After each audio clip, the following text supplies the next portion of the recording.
out of the Ohio Valley Conference.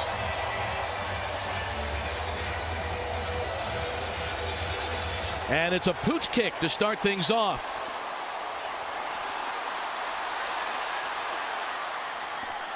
This is Josh Vann, and he's knocked down there.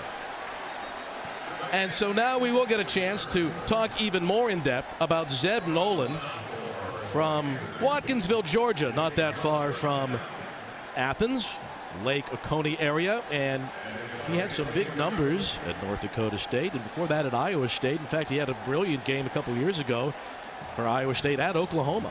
Well, this guy can play. I mean, you turn the film on, he's got a great arm. As I said earlier, great knowledge of this offense, what they want him to do with the football. Coach Satterfield talked to us about giving him full reign at the line of scrimmage, knows the checks, knows how to get them offensively into the best play against whatever the defense is showing him. On the kickoff, Eastern Illinois was actually offside. They'll decline the penalty and move the ball to the 29, actually. And we'll have a chance to watch Noland and the Gamecocks in action. We were talking with Shane. I said, you're going to start a new trend where you get a graduate assistant to go to all your meetings and then activate them the week of the first game. That might be the way to do it, right? I mean, these guys are down in scholarships, 79 scholarships when you can have 85. It works, man. Take a coach, put him out there on the field, see how he does tonight. Might be something that could catch on elsewhere.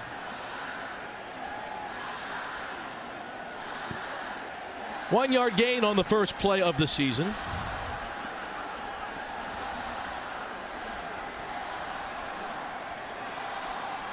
White is the lone back. You're going to see a lot of tight ends tonight for the Gamecocks. Noland's first pass as a Gamecock is a deep shot to Brooks, and it's just off his fingertips. Well, some dramatic early, a deep shot for Marcus Satterfield. Let's get Zeb in the passing game with a home run ball early. I love it. Aggressive, fakes the outside handoff. Noland knows there's no safety in the middle of the field, takes a shot barely out of the outstretched arms of Josh Vann. Big play there should have been made, but I love the aggressiveness and the trust that they're showing in Zeb Noland from the get-go. So it'll be 3rd and 9. What do you think it's like in that locker room when the gentleman that you think would be a coach goes from being one of your GAs to being your teammate? That ball was delivered on the money, but it's broken up, intended for Joyner.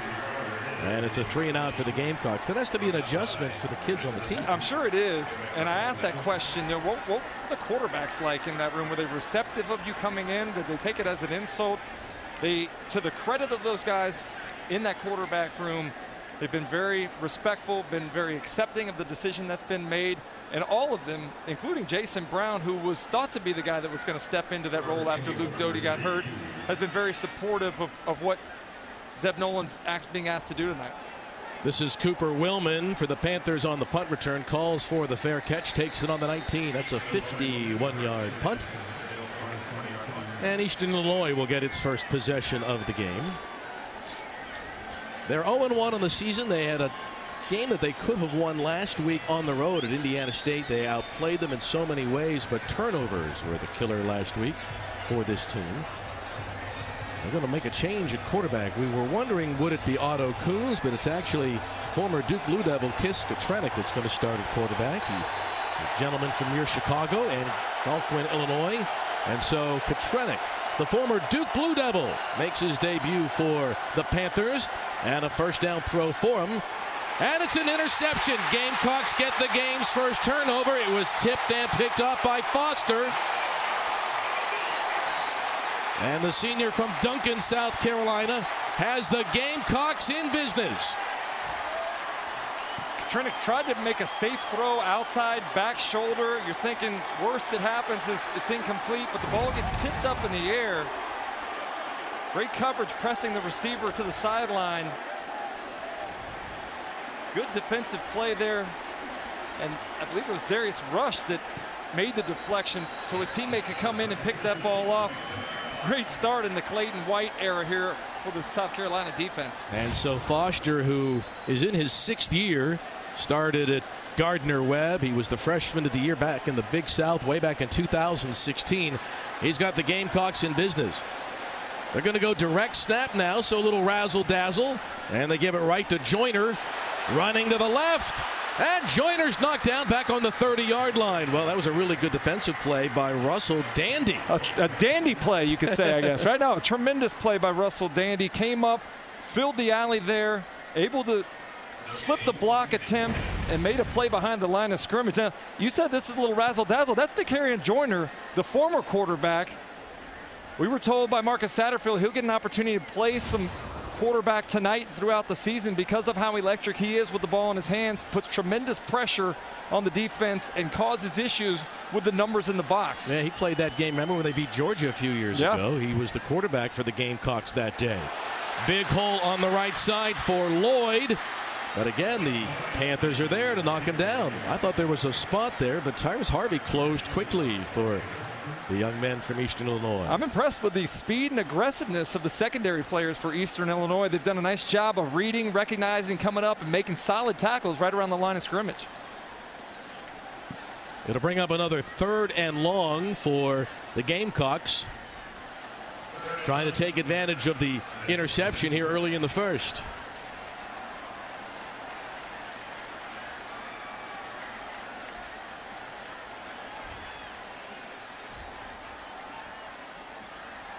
Nolan to throw on 3rd down. He has room to run. He should be able to pick up the first down, and he does. He had his eye on that orange marker the whole way. Smart play, and that's one thing that the coaches talked about is Nolan's very cerebral. You'd expect that, right? He's a coach. Yeah, he knew there was nothing down the field, saw a little alleyway with the Eastern Illinois rush lanes being violated, gets to the sideline, steps out of bounds, avoids the hit. I don't know what kind of shape Zeb Nolan's in right now. I don't know how many hits he's taken recently. But the guy certainly was aware of where the line to gain was, got there and stepped out of bounds safely.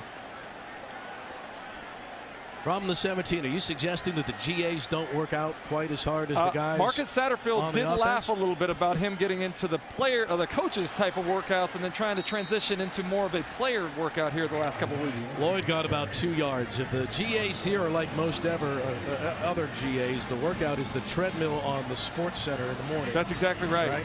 Exactly. And then go get some bagels. Pick up the donuts for everybody else. Yeah.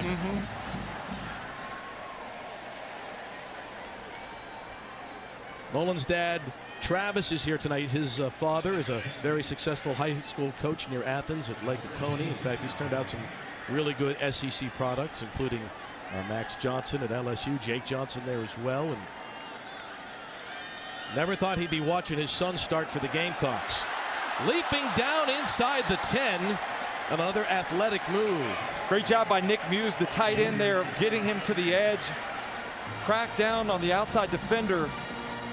Jaheim Bell also with a great block out in front. They're going without the huddle. Another 3rd down for the Gamecocks. And that's enough for the first down. It'll be 1st down and goal. And Varga made the carry on Zakondre White. Little tempo build back to the line of scrimmage. Trying to take advantage of some momentum they have in this series. Catch Eastern Illinois' defense out of position. And not letting them substitute along the goal line. Nolan to the air. It's caught. No signal yet. Touchdown.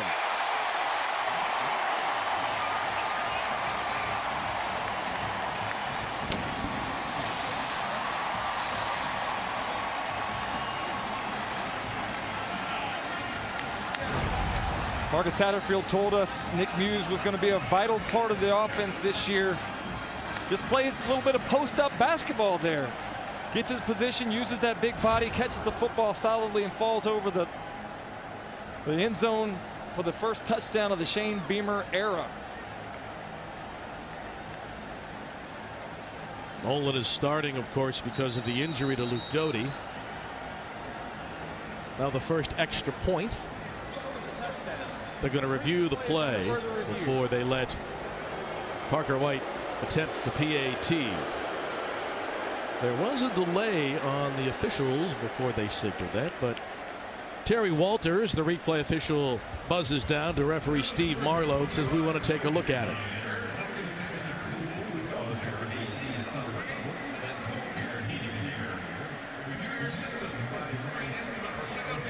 Well, in the who would throw the first touchdown pass of the Shane Beamer bingo game, if you had Zeb Nolan, you're lying. If you had Zeb Nolan, you're lying. There's no question that anybody out there had any idea about this. They probably should be in Vegas right now.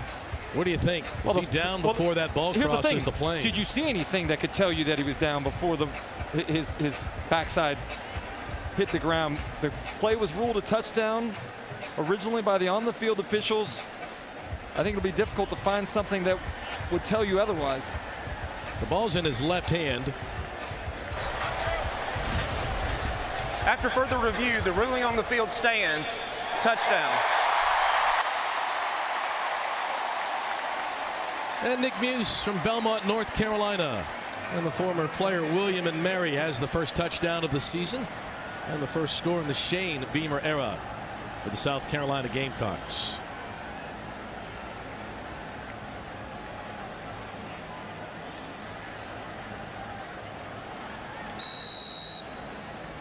Let's see if they go for two. They're going to. They flip it over to the left. 8-0 Gamecocks. Muse gets all 8 points. He catches the touchdown and he scores the 2-point conversion. What are the odds of that? I like the aggressiveness. Coach Beamer told us anything goes. Put the pressure on the opposition. So it is an 8-point play for number 9. Nick Muse gets all 8 points. Shane Beamer and the Gamecocks take an 8-0 lead. He's in the game at quarterback for Eastern Illinois. He and Otto Kuhns will both play tonight for Eastern Illinois. A week ago, they thought they had a chance to win the game, and they did. They controlled the ball at Indiana State for much of the fourth quarter, but they turned it over a bunch. First running play of the game for him, and that is Bay Bowie, who runs off the left side. If you watch two on the play. Excuse me, Bill. If you watch that game last week, Bay Bowie is a vital part of that run game. They're very deep at the running back position. Nice compliments to one another. Bay Bowie more the physical, inside the tackle type running back for the Eastern Illinois football team.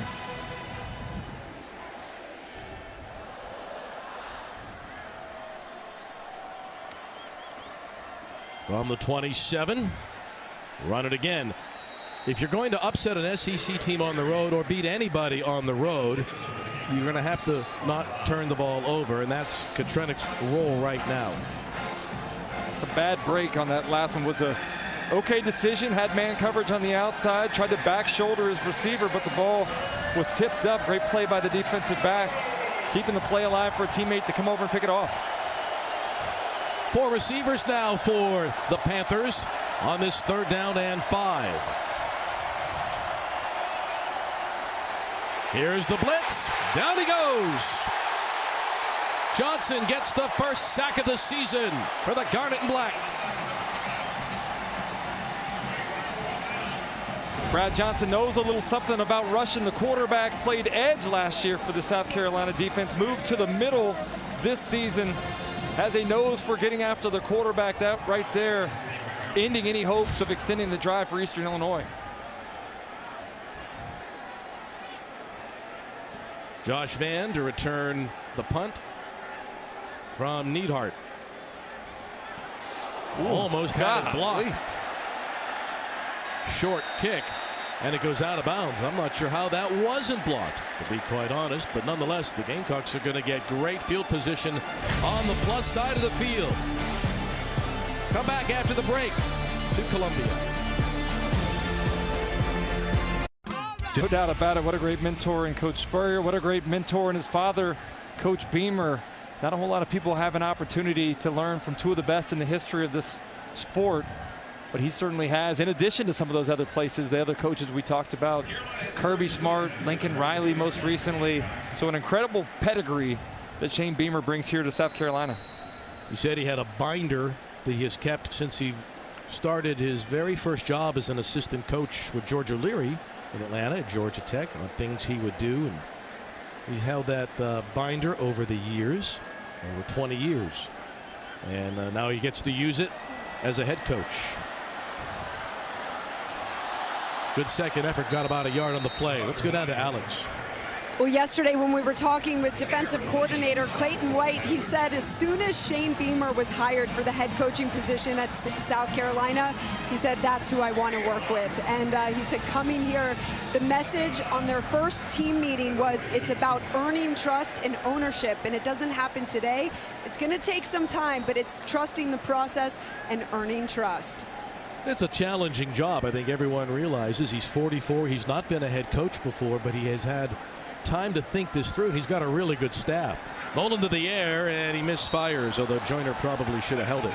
Yeah, you mentioned the staff, Bill. I thought it was interesting what he said to us yesterday. I asked him about accumulating that staff. He said part of the research over the years is putting together 3 different coaches at every single coaching position that if he ever got an opportunity, he'd like to hire. He said he hit 8 of the 10 that he hired were on that list. So pretty amazing that he was able to not only target the guys he wanted, but talk him into coming here to be a part of this program at South Carolina. And it's challenging. I think everyone realizes coaching in the SEC is tough. It's really tough at South Carolina when your annual non-conference game's Clemson. And now here comes Oklahoma and Texas too, by the way. It's a challenging job. Nolan on 3rd down. Completes the pass. Can the Panthers get him down? First down again. Josh Vann, very elusive. It was the yards after the catch and a 15-yard pickup from Nolan to Vann. How about Nolan here? That's one thing you don't get as a GA, is a free rusher coming right up your face. Stood in there, delivered a nice ball to Vann, who caught the ball out in front of him with his hands, made a defender miss, got up the sideline, and able to move the chains to keep this drive alive for South Carolina. I guarantee you the one guy that just sent a text to him is his good buddy Trey Lance, who played with him last year. They've been talking an awful lot. I know Trey's watching tonight. That's the first time he's been hit in a long, long time. He's thrown 1 touchdown already in this quarter, and Zeb back to throw again. Did he keep his foot in? Yes, he did. Nice job once more by White. And there's that coach out in the huddle, right? Directing traffic, breaks contain on the outside, signaling to his running back to just stop there on the sideline in the soft spot. Delivers a strike. A nice job by White getting his feet down in bounds.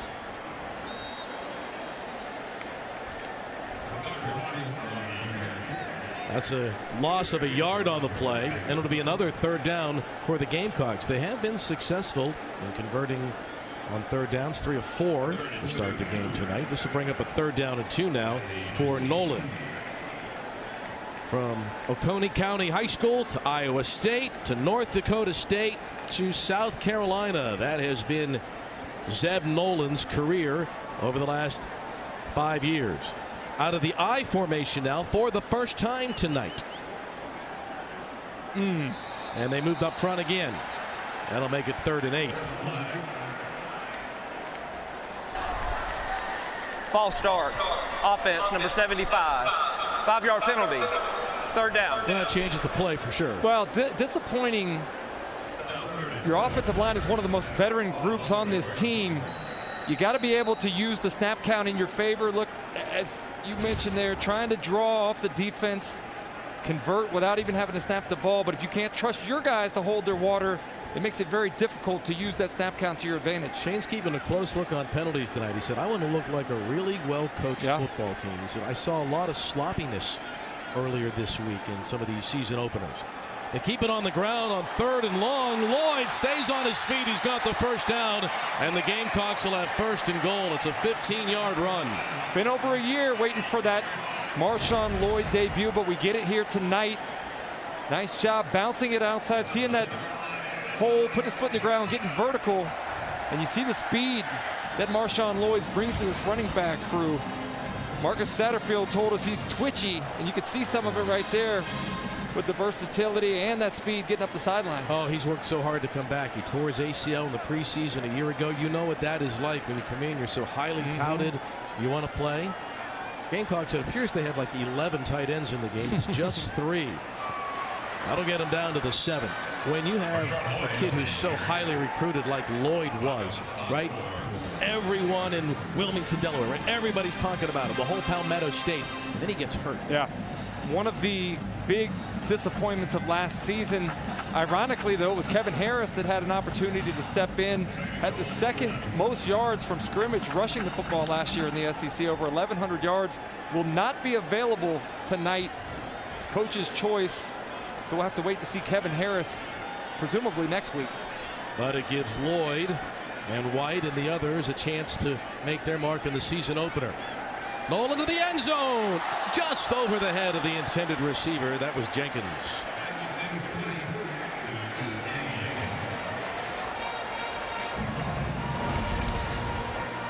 I like the throw here, though, Bill. Put it up high, let your guy go up and get it. The worst thing that happens is it falls out of bounds out of the back of the end zone. You come back and live another down. And it'll bring up another third down. They've been really good on third downs tonight. They've converted 4 of their first 5.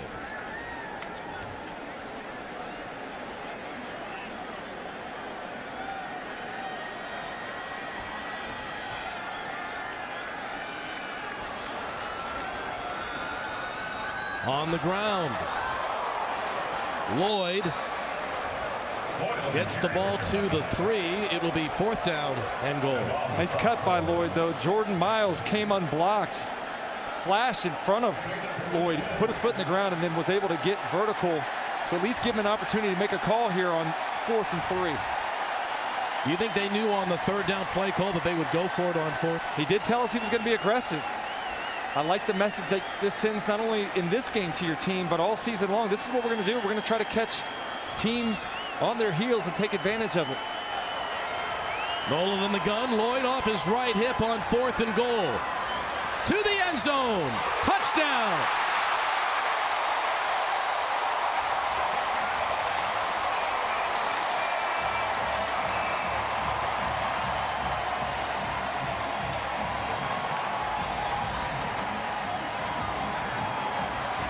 Bill, nice job by Zeb Nolan, letting things kind of clear out a little bit, waited for his tight end to come across the middle of the end zone, and Jaheim Bell showing you why the coaches feel like he's one of these super talented tight ends that are going to have a chance to play at the next level.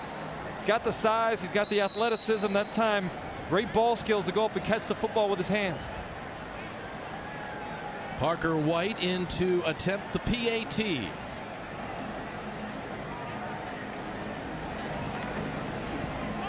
And White connects on his first kick of the season. And the South Carolina Gamecocks and Shane Beamer's debut are off to a good start. It is 15-0 South Carolina. Zeb Nolan in his first start for South Carolina. 2 touchdown passes in his debut. That has his head coach pumped in the early going. In South Carolina for tonight's game. Another kickoff through the end zone and another touchback for South Carolina.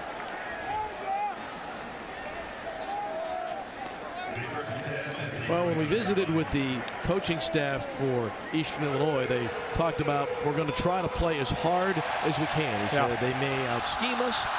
They probably have better players. Right? Coach Cushing was very transparent about that, but he said our guys are going to play as hard as any team that the Gamecocks will play this year. We're not going to be intimidated. We're going to play really, really hard. But so far, they've got a total of -2 yards. Let's see if they can get anything going.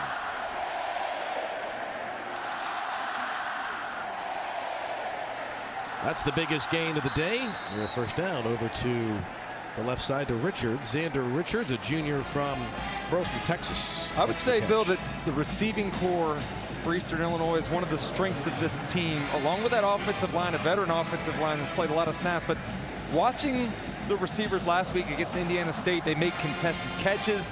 They're long. They play physically. I really like this group of wide receivers that they have.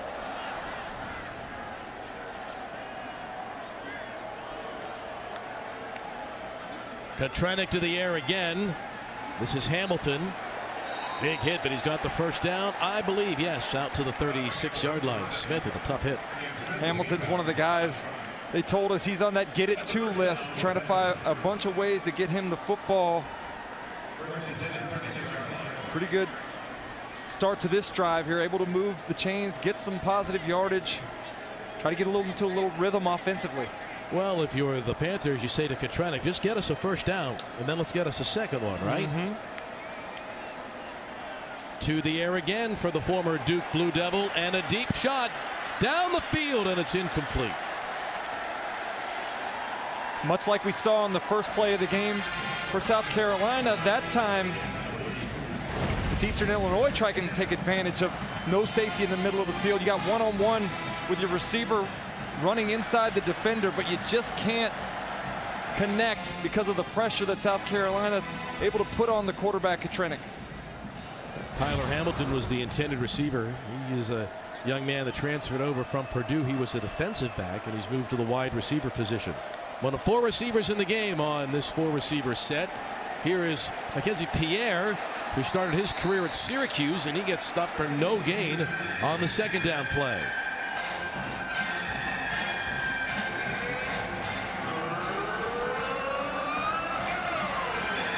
Pierre's out of Kissimmee, Florida. Liberty High School there. Originally played for Syracuse in the ACC and then transferred to the Ohio Valley Conference and Eastern Illinois. New formation, your bunch receiver to the left. That trio to the left come that way.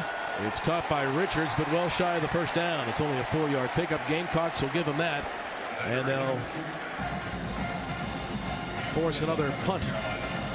I don't know. We haven't seen the punt team come on yet. There we go. Oh, you don't think he'd go for it just yet, do you? Nothing to lose, right? Well, hey, those University of Chicago guys are smart, right? Yeah, exactly. We talked a lot about that on the call the other day. Yeah, the use of analytics. He said, I'm a nerd. I said, Coach, we can't call you a nerd on the air. I said, we're going to call you a fan of data analytics. That's right. And his Coach Kuzieski, the offensive coordinator, says, no, he's a nerd. They come for the block, and they get it. The first block of the Shane Beamer era, and what do you know? It is Beamer ball in South Carolina. Bill, they almost had a chance to get it on the last punt. This time they came right up the middle. About 2 or 3 different players probably could have blocked it. Great job getting the hand extended. I believe that was Jaheim Bell that got the arm out, blocked the ball. Jordan Strachan, I believe, will get credit for it. It's not a turnover, but it is the first blocked punt of the Shane Beamer era. When he was growing up, how many times did his dad's team win a game because of plays just like that? You brought it up to him the other day, too. Talking a little bit about how aggressive you want to be on special teams, what that can do to turn a football game. Obviously, great field position now, and the momentum that you're able to create with a sudden change type play that sets you up in a short field situation. Joyner back in the game. They'll go the direct snap to him, and he runs to the left side. And he's got 7 or 8 yards on the first down play. Well, he learned from his dad. You know, sometimes you play a game where you are undermanned and perhaps you don't have the depth. That's going to be the case this year for the Gamecocks, clearly in this conference. Yeah, we talked about it earlier. 79 scholarship players. It's below what you're able to have, that 85 number. But where you see that maybe playing the most is on special teams, because typically you have a lot of those guys that aren't your starters get the chance to be contributors on special teams. So far tonight, the special teams has been good, but you know what has been even better, Bill? It's been the play of Zeb Noland. Everybody tuning in to see what the GA turned starting quarterback could do. Showing some elusiveness, some vision, put the foot in the ground, get the first down, and then the first touchdown of the Shane Beamer era to Nick Muse. And then taking a hit and delivering a strike again, moving the chains, keeping the drive alive, finding the big tight end, Jaheim Bell, in the end zone for the second passing touchdown of the first quarter. Let's go down to Alex.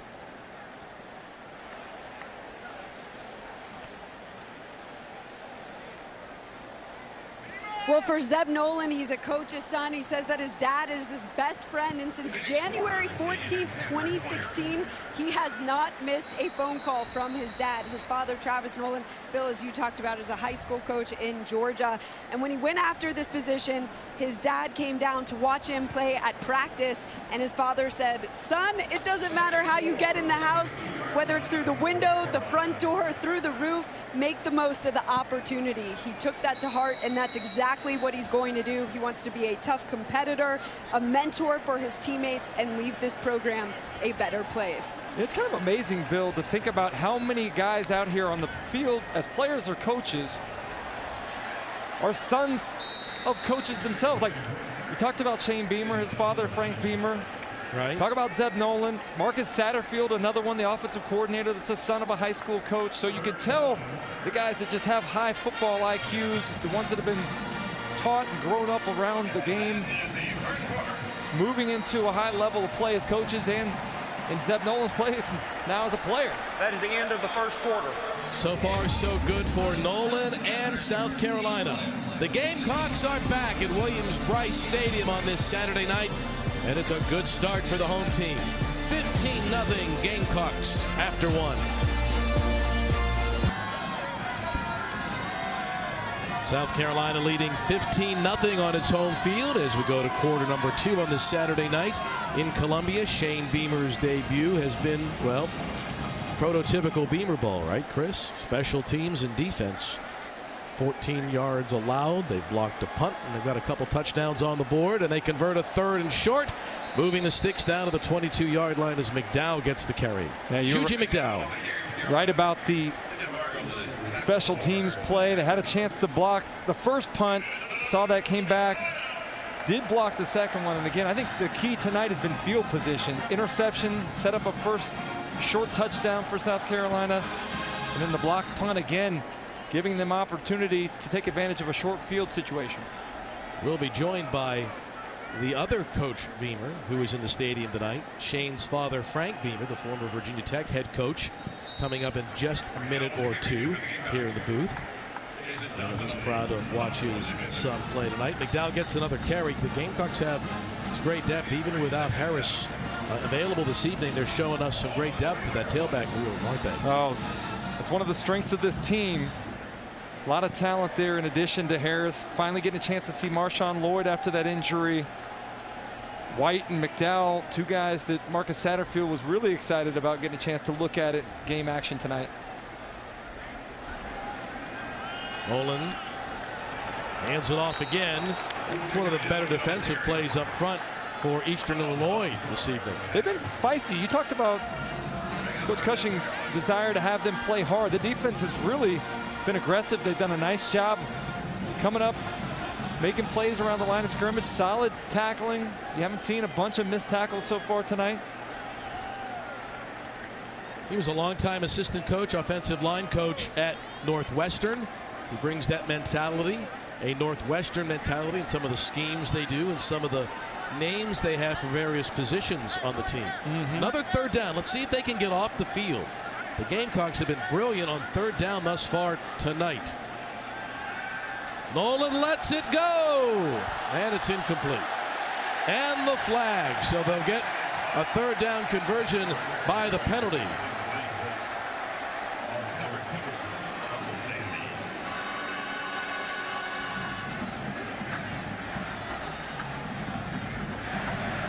Pass interference. Defense number 3. 15-yard penalty from the previous spot. Automatic 1st down. Russell Dandy is the corner on that side out of Hinesville, Georgia. Let's take a look at what the SEC officials saw. Well, I like the, first of all, recognition from Zeb Noland. Got a one-on-one opportunity with a slot fade there. Ball was thrown pretty well, but the disruption of the receiver's route because of the pass interference caused it to fall incomplete. But again, Zeb Noland knowing where to go with the football, something that Shane Beamer was really confident about him being able to step in the lineup and do that. From the 6, McDowell stretches ahead and they sling him around. That's Justin Grohl. Justin Grohl with the play defensively. That's 2 good plays he's made. Yeah. Senior 5th-year guy out of East Troy, Wisconsin. Had one early in the first half, the first quarter, coming up, making a play behind the line of scrimmage. This time coming from the backside edge, running the ball carrier down, creating another negative play.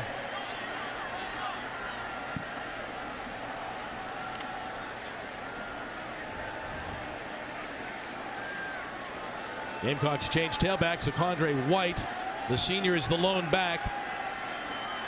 There goes Brooks in motion on 2nd down.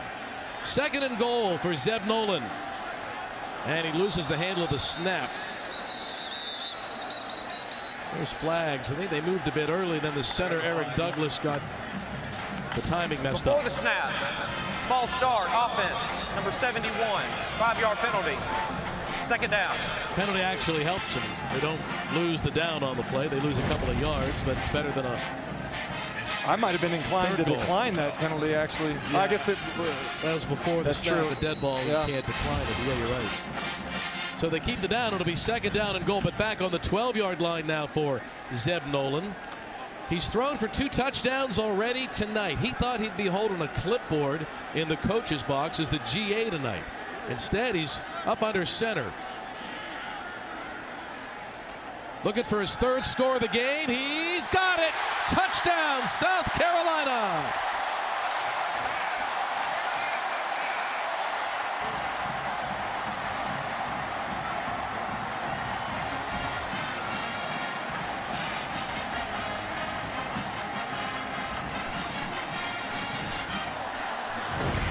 Bill, it was dealer's choice that time for Zeb Nolan. 2 receivers running wide open in the end zone, one completely uncovered, but finds Josh Vann for the touchdown. And the thing that I like best about that, Bill, you saw Zeb Nolan recognize the defense, check to a different play at the line of scrimmage, something that Coach Satterfield said he has complete autonomy to do. That time, check to the right play, turns it into 6. Parker White knocks home another extra point, and the Gamecocks extend their lead to 22-0. Tucker, Georgia product Josh Vann, the 3rd receiving score of the game. Shane Beamer's team up 22-0. Coming up next, Frank Beamer will join us live in the booth. It's Saturday night in the SEC. We're coming back with Coach Frank Beamer. To a 22-0 lead here at Williams-Brice Stadium. An electric atmosphere here in Columbia tonight. Eastern Illinois trying to make a game of it, but so far it has been all South Carolina.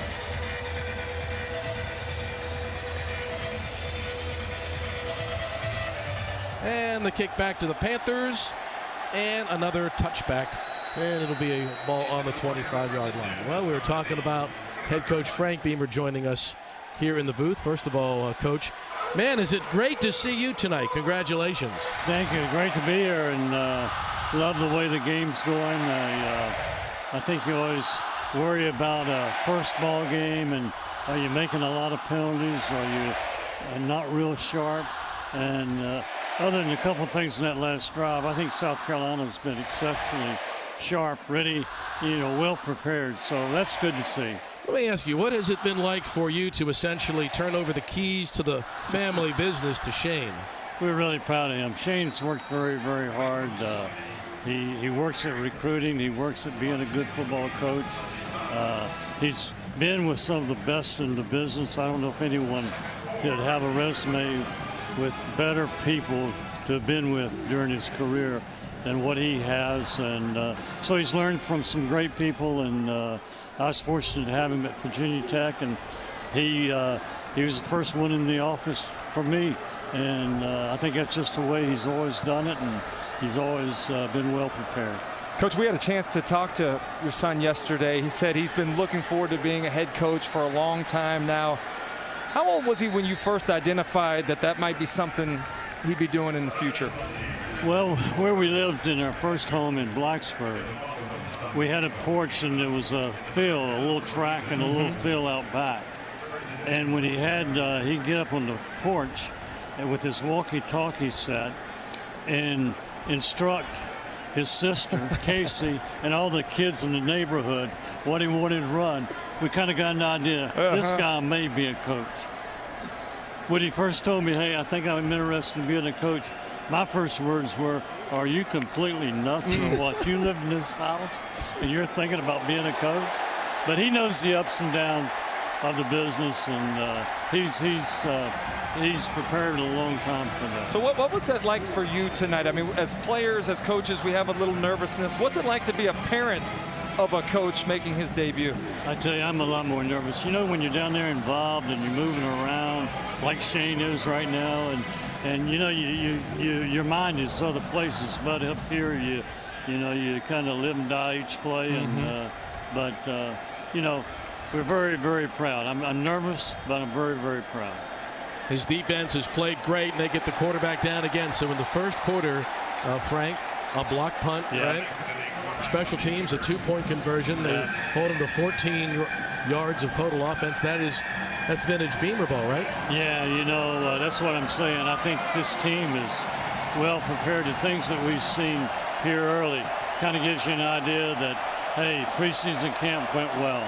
He said something the other day that reminded me of things you said when you first started about the importance of having great special teams, especially on the road in a game where you're maybe overmatched. He says that can be the difference. We're going to have to do that this year with our team. Well, you know, when you play great special teams, you know, that's a momentum play. It may be a scoring play, and it gives you a chance to be in the game in the fourth quarter. So I think having good special teams is a real priority, and I know it is for Shane. So, Coach, I know how close you and your son are. He says you guys usually talk a couple times a week. Yeah. Holding. However, he said once camp started, he hadn't heard from you. He said you've been too busy for him. I have a feeling that might be because you know how busy the coaches are this time of year, right? I am, and you know, we've always talked wherever he's been. We've always talked when we coached for him. Of course, we saw each other every day, but wherever he was, we always talked on Thursday night. So, you know, I knew he had a lot of stuff going on and doing a lot of talking on the phone, and I wouldn't stay out of its way. Well, they blocked the last punt. Let's see what they do. They've got 10 up on the line. Here they come. Yeah, they almost got it again, Frank. Close, very close. They'll get the return. Oh, that's going to be a flag. 2 flags. Yep. Yeah. Well, they'll look at that in the special teams meeting tomorrow. Huh? Yeah, you got to learn from that. Can't do that nowadays. No. Just you can't get them. Just take the ball where it is. Yeah. Well, I know everyone in the state of South Carolina is so happy that Shane is home. He's a native of the state. He's done an amazing job traveling the state, getting the Gamecock Nation really fired up about this team and high school recruits and high school coaches as well. Yeah, you know, he's done that, and his family's so happy to be here too. And Emily, his wife, what a great wife. You know, my wife Cheryl, and how much a good coach's wife is for the success of a coach. And he's got a great one in there. There are 2 fouls on the play, both against the receiving team and during the return. Personal foul, blindside block, 0. That penalty is declined. Holding, number 17, will be penalized half the distance to the goal from the spot of the foul. First down, South Carolina. Frank, thanks so much for joining us. It's always great to see you. Enjoy the game, and we're proud of Shane Beamer, the new Coach Beamer in college football. We're proud he's here.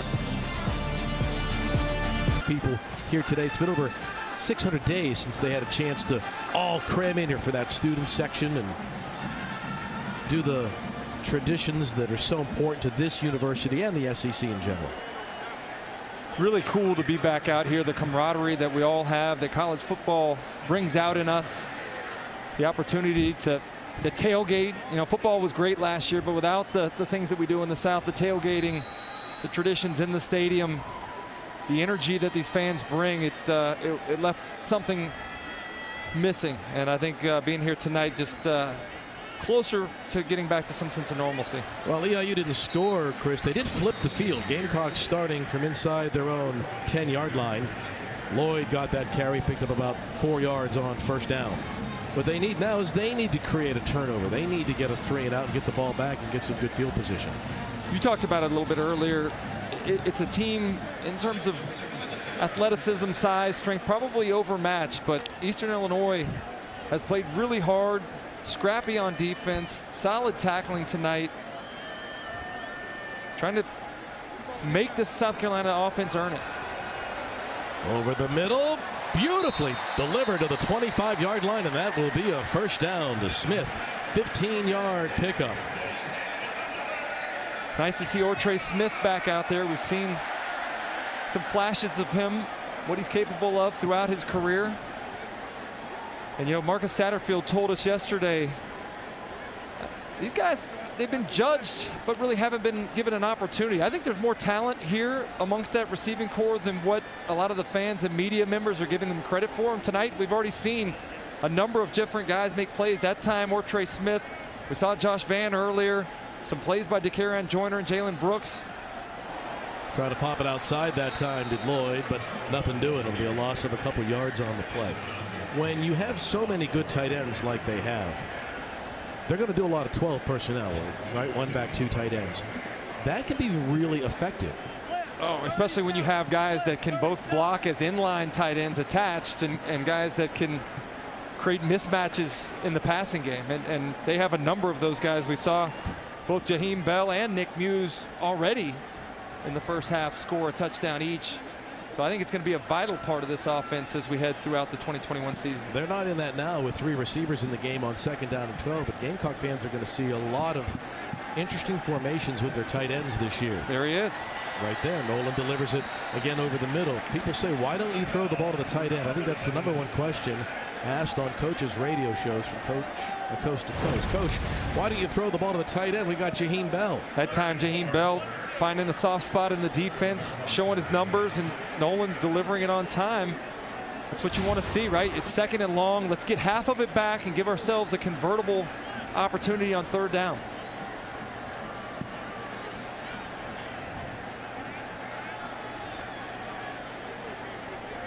Nolan's been really effective tonight, very efficient, especially on 3rd downs like this.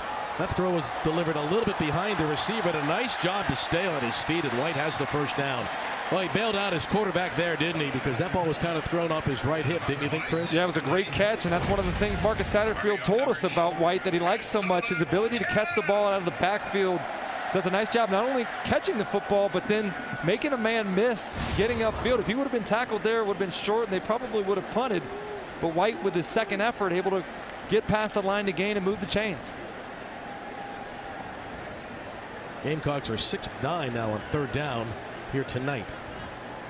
And Nolan has been the key guy in that. 1st down pass now for Zeb. To the far side, and he overthrows Jalen Brooks, the senior out of Harrisburg, North Carolina. 2nd and 10 at the 39. We were joking with Shane. I said you might create some sort of new fad where you don't have to worry about the 20-hour practice rule with your quarterback, right? You have him in the staff meetings all year long and then activate him. He said, I'm not that smart.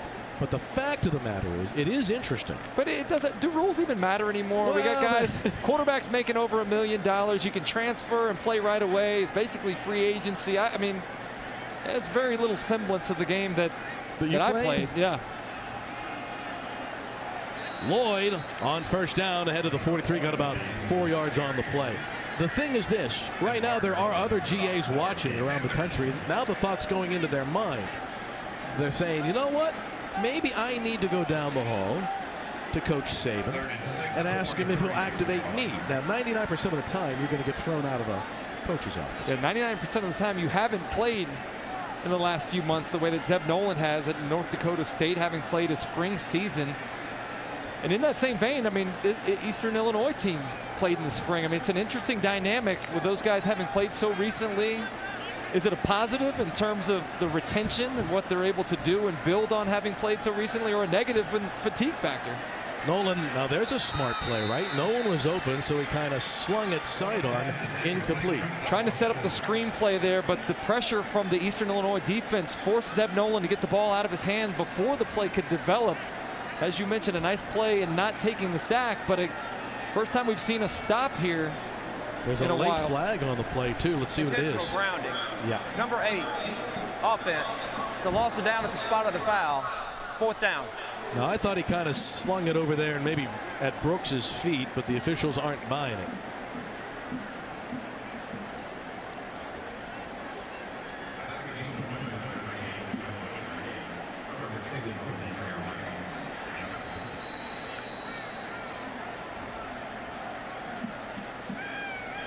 Kroger to kick it away with the left foot. High punt, beautifully done, and the fair catch on the 22. 43 yards on the punt, and a flag at the very end. So hang on, we have a flag at the very end of the punt.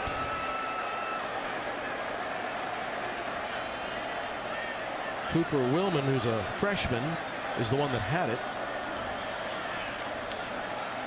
Like Debo Williams may have gotten a late push in there. I don't know. After the play, personal foul, unnecessary roughness, 0, kicking team. 15-yard penalty from the spot of the catch. First down. Penalty gives Eastern Illinois 15 yards. Panthers get the ball when we come back. About the great tradition of quarterbacks at Eastern Illinois. You know about Sean Payton, don't you? How about Tony Romo, 1999 to 2002?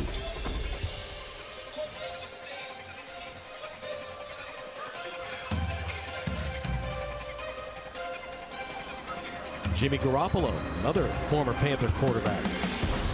They got a really good tradition of quarterbacks. By the way, Sean Payton was the quarterback for Eastern Illinois in Frank Beamer's last game at Murray State. Oh, wow. That was the last opponent Frank coached against at Murray. And that means that tonight his son coaches against the same team, Eastern Illinois, in his first game. That's pretty cool. How's that for the unusual Eastern Illinois circle? The guy we left off there, my former coach in the NFL, Mike Shanahan, another one of those Eastern Illinois guys.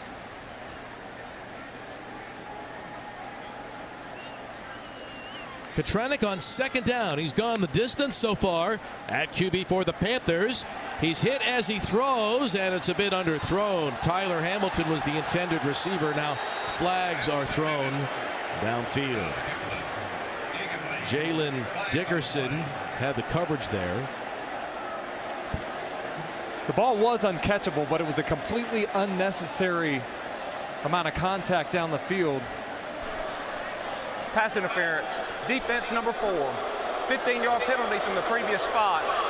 Automatic first down.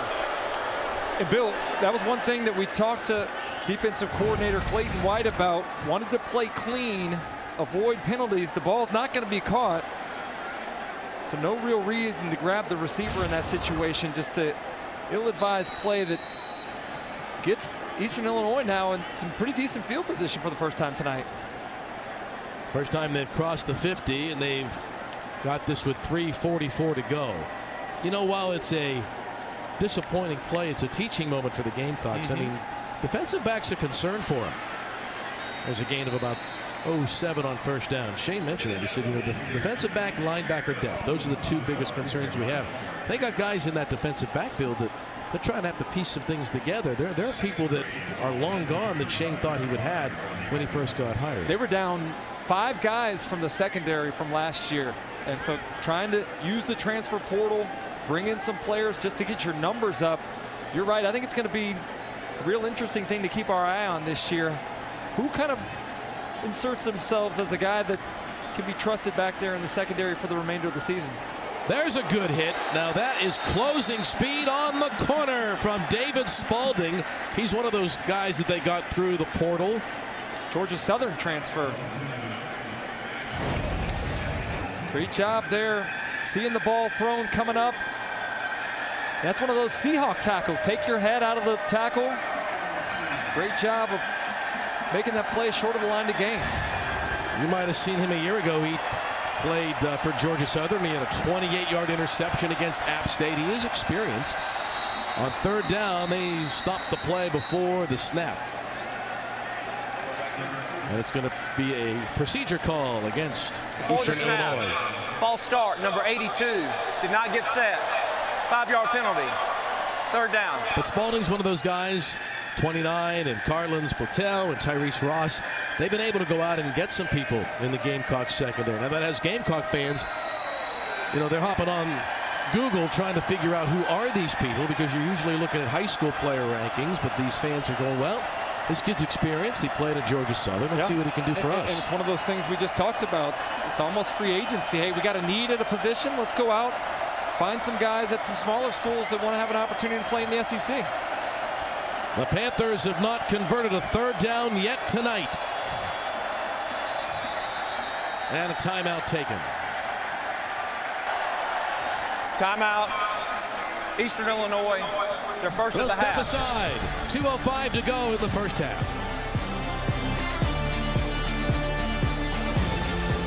Well, it has been a very big night thus far for 44-year-old Shane Beamer. Mom and dad are here. 65,000 screaming Gamecock fans are here. Hey, his 94-year-old grandmama is here from Richmond, Virginia. And his team is playing pretty well so far. A lot of highlights in the first half for Beamer in his head coaching debut. His Gamecocks with a 22-0 lead. But now a big third down for his defense.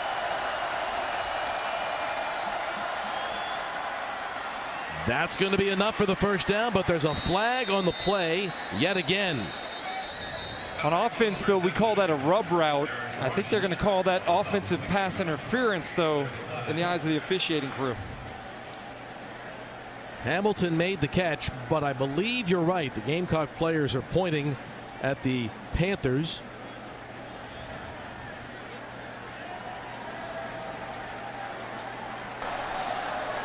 Pass interference. Offense number 2. 15-yard penalty from the previous spot. Third down. So it goes from 3rd and 6 to 3rd and 21 after Dwayne Cooks was called for the offensive pass interference penalty.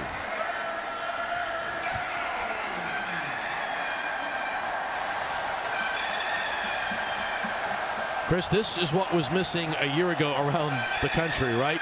That roar of the crowd like a cockaboose on a train rolling through town, right? Yeah, interesting last year. I want to go back and see what the home numbers were like. This is one of those places in the country where there's a distinct home field advantage with the energy and the crowd noise on downs like this. And a sack. Down goes Kotrenik. Aaron Sterling, Zach Pickens get the sack. And Bill, what a unique situation for Shane Beamer and this coaching staff. Timeout, South Carolina, their first of the half. Take be a over 30-second timeout. That has this type of talent on the defensive line. I mean, we're talking about veteran players that are grown men. That time having a meeting at the quarterback, ending any hopes for a scoring drive for Eastern Illinois.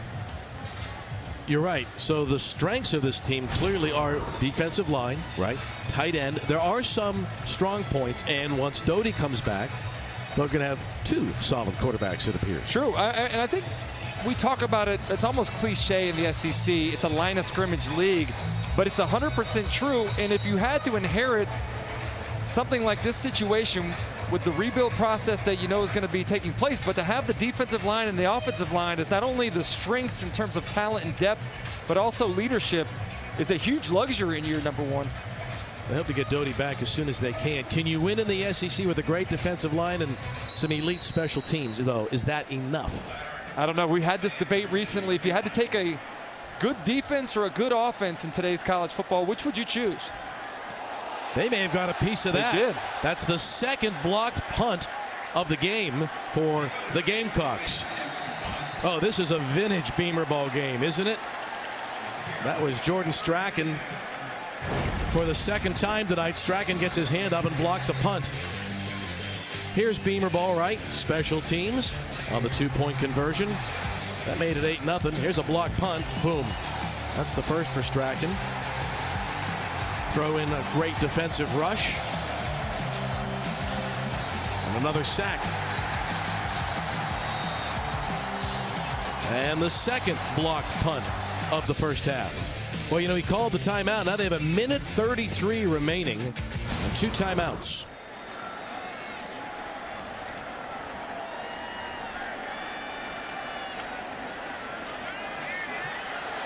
Tight end the catch, and he gets out of bounds to stop the clock. Moose has had a pretty good first half, hadn't he? Very good first half. That time showing some elusiveness, a little agility to make a guy miss and pick up a first down.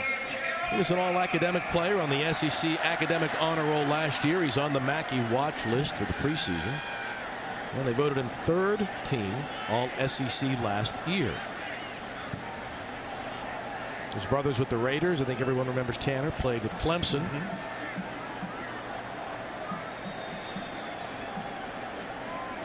Got out of bounds. That saves the timeout, so they'll start the clock on the snap with 1:26 to play. Nolan to the air, and they get about 7 more. They're getting into field goal range. And this is something that you work on throughout camp. Now you're getting an opportunity in the live game to get a 2-minute situation. Let's see how Zeb Nolan operates, the rest of the team being efficient here in the final minute of this half. Penalty before the play again.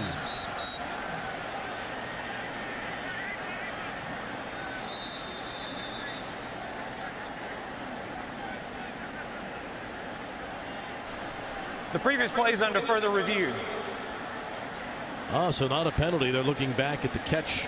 Maybe on the step out of previous bounds, play. perhaps. Well, we'll find out. That's Steve Marlowe, the referee, and he'll be speaking with Terry Walters. Shane said, I want to play a clean game. I want to look like a well-coached football team. You can kind of tell, much like his dad, right? He's like, boy, those penalties, a couple of pre-snap penalties, that's bugging him. Definitely bugging him. But I would say overall, it has been a pretty efficient game, and that was one of the other goals that he had hoped to have. Done a nice job of getting to the line of scrimmage, taking advantage of opportunities offensively. Special teams, as you've noted, a couple blocks here in the special teams game so far tonight. All right, so they tell us they're looking, was this a catch or not?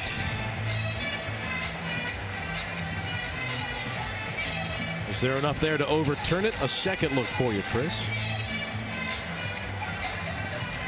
Tough to tell. Yeah, that's not a catch. This is exactly what the replay official Terry Walters is looking at, as well as Steve Marlowe, the referee on the field.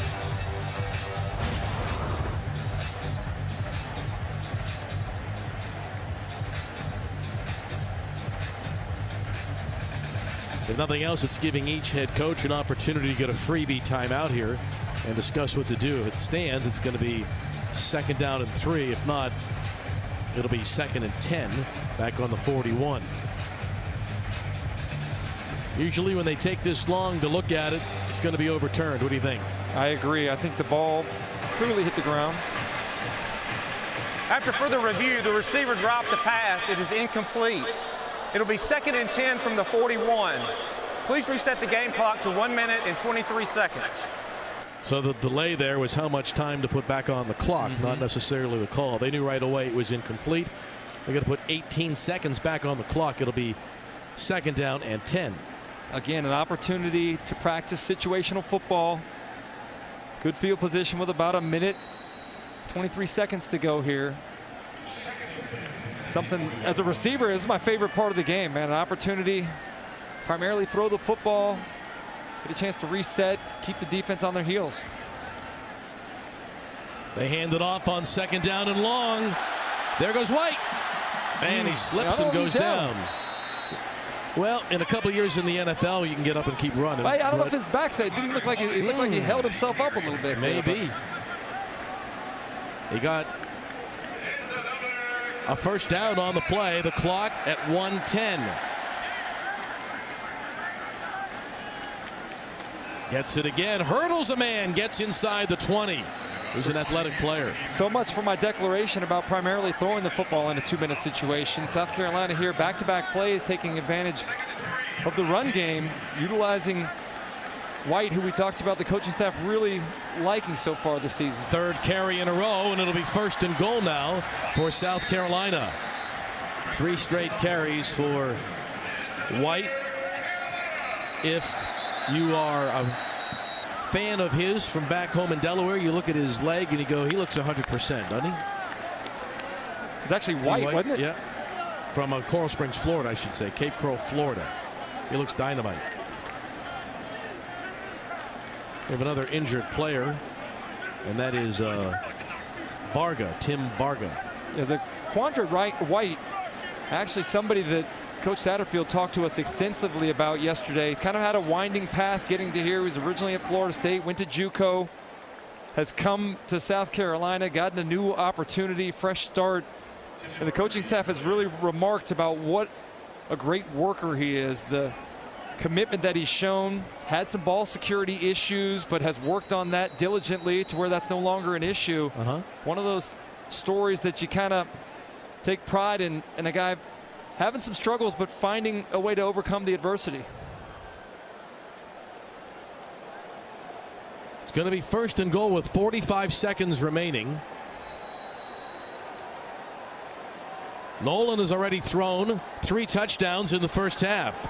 Can he get 4? Yes. Yes, he can. Touchdown, South Carolina. White leaps across the goal line. And again, Bill, that's that added dimension that Marcus Satterfield loved about Zaquandre White. The ability to catch the football out of the backfield. And that time, Eastern Illinois unloaded, brought everybody. And a great job by Zeb Nolan of finding an open receiver in the flat and getting the ball out of his hands before Eastern Illinois could take him down behind the line of scrimmage. Snaps a bit low, well placed, and the kick is good. And in the final minute of the first half, the Gamecocks extend their lead, with Parker White making the extra point. 29-0 is the score. And Zeb Nolan's going to remember his debut in this stadium, isn't he? 4th touchdown pass. Again, you saw the pressure coming up the middle. He recognized it, get the ball out of his hand to his running back in the flat, who's able to convert. Another passing touchdown, as you said, for Zeb Nolan. Pretty good debut for the once GA turned starting quarterback.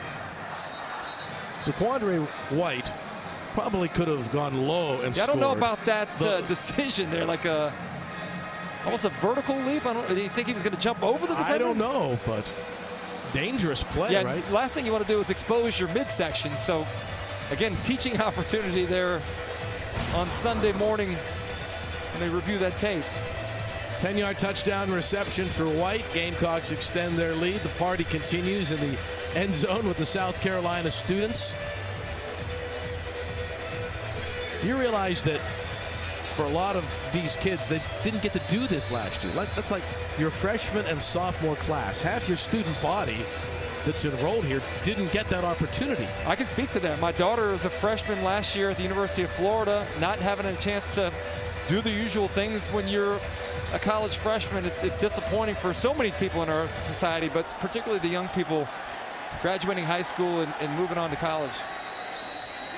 Another touchback, and Eastern Illinois will get the ball with 34 seconds left, trailing 29-0.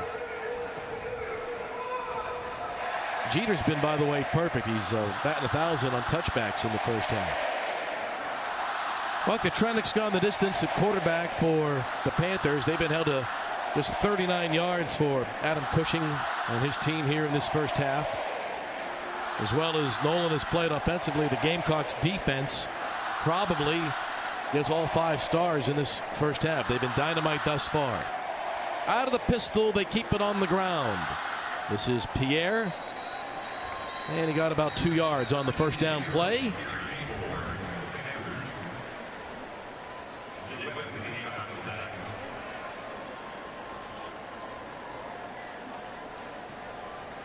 They do not have to snap it. And they may just let the clock wind out. That is exactly what's going to happen. No more play in the first half for Eastern Illinois and its offense. 30 minutes in the books, and a tremendous first half for South Carolina in the debut of its new head coach, Shane Beamer. Beamer ball 2.0. Pretty good way to put it, huh, Chris? No doubt. Taking a page out of his father's coaching manual.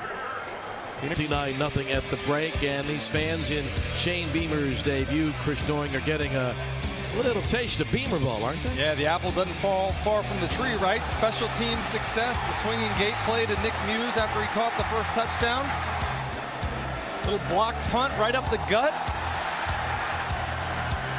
And then defense has been the story tonight. Turnovers, pressure on the quarterback, limiting the offense to very little success and forcing a lot of punts. The second blocked of the night for the South Carolina special teams. They turned that into a touchdown, and Shane Beamer in his debut has the lead at halftime. But you know, like every coach, he wants his team to maintain its focus. For more Let's go down to Alex. Well, Bill and Chris had a chance to catch up with Shane Beamer just a little bit ago, and I asked him about the way his defense really set the tone in this one. He says he loves the way that they're flying around, striking people, and creating turnovers. As for his offense and the play of Zeb Nolan, he says all in all, he says Zeb's been good, but we've had some things that have been called wrong or ran the wrong way, but he was really pleased with the drive right before halftime. He says that's what it should look like for us, playing with that sense of urgency and intensity. One of the things that the South Carolina fans were talking about this week was we're going to see a lot of guys play, and the coaching staff said, well, maybe, but our focus is to get everybody playing at a very, very high level. And I think you're right, Chris. They're going to keep going, as you would say, pedal to the metal. Got to, all right? I mean, you're trying to establish an expectation for your players, how you practice, how you play, finishing football games, and it really is a cliche. Let's play 60 minutes regardless of what happens. Good things are going to happen, bad things are going to happen, but at the end of the day, let's play 60 minutes and look up at the scoreboard and see how we fared. Yeah, I mean, they're going to go on the road for the next 2 games. They're going to go to East Carolina for a non-conference game, then a Georgia game on the 18th. The next time they come home, it's against Kentucky. They've got 2 road games in a row. You have 2 quarters tonight to see if there's anything else that you got to get worked on before you hit Greenville, North Carolina. Bill, I like the schedule, though. You open up with an FCS opponent, then you go on the road against East Carolina before you start conference play at Georgia. So it kind of eases you into the season, and you get a chance to figure out who your players are going to be this year. Who can you count on? Another touchback. Gamecocks have been 100% on that in the game tonight. And so now let's see what Eastern Illinois can do. What do you think the thought process is for Chris Katrenick, the quarterback, who had 33 yards of the 41 as a team that they had in the first half? It was a total whitewash. I'm actually surprised that we haven't seen Otto Coons yet. You know, he played the whole game against Indiana State last week. Has a little more athleticism, maybe a little elusiveness to keep plays alive and not let this swarming defense get to the quarterback. I'm curious if we see him at all here in the second half. On first down, Katrenick rolling to his right, lets it go, and it's thrown low to Tyler Hamilton, the former Purdue Boilermaker, but it'll be a 9-yard catch on the first down. You know, I mentioned that he played at Duke last year. He played 1 game, did Chris, at quarterback last year for the Blue Devils, and then he opted out for the season. So he played 1 game for Coach Cutcliffe in Durham. The year before, he played in 5 games for Coach Cutcliffe. So he's been in some pretty good quarterback meetings as well. Yeah. He's had a pretty good mentor over there in Durham. What does Coach Cutcliffe know about quarterback coaching, right? I mean, only had both Mannings, Peyton and Eli. A lot of success. Daniel Jones, they've done really well. I know I forgot about Daniel Jones. They're disappointed. I think they were disappointed losing to Charlotte last night. How about that Charlotte program? Will Healy, probably we'll see him in the SEC one of these days. An outstanding coach that's already done a great job at Charlotte. They're trying to get some the first down. First possession of the third quarter.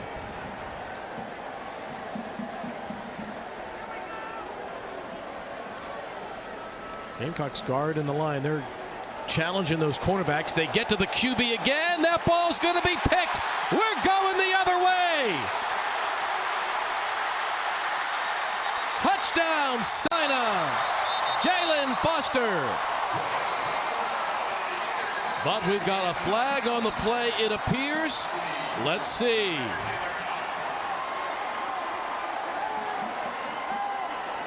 Either that or he stepped out on the 14-yard line on the way in. Let's see.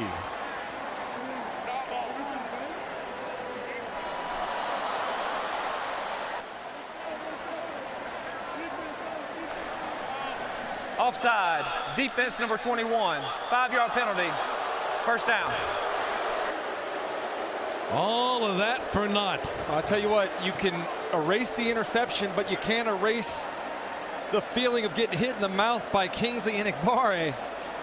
Chris Katrenick felt the big guy coming off the edge. Ball got tipped up in the air and ultimately intercepted, but it's a moot point because of the offside penalty. What a big swing here as we open the second half. It'll be first down and 5 now for Katrenick.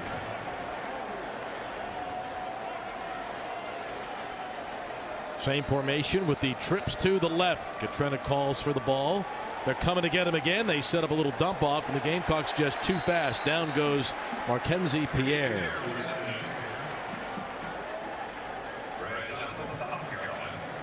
That was Brad Johnson. That's his third tackle of the game for the Gamecock defense.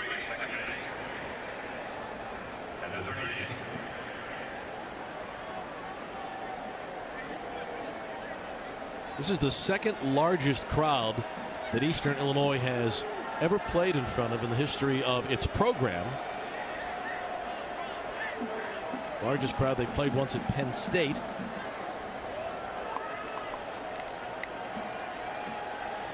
Katrina got clobbered again, but he delivered the ball on the money, and that'll be enough for the first down, and another solid hit on the backside as well. Give Katrina some credit.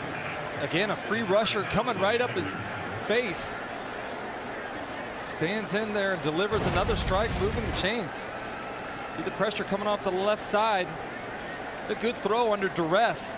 And then Green with a slam on the tackle of Tyler Hamilton. But they're across midfield. A promising start to this drive.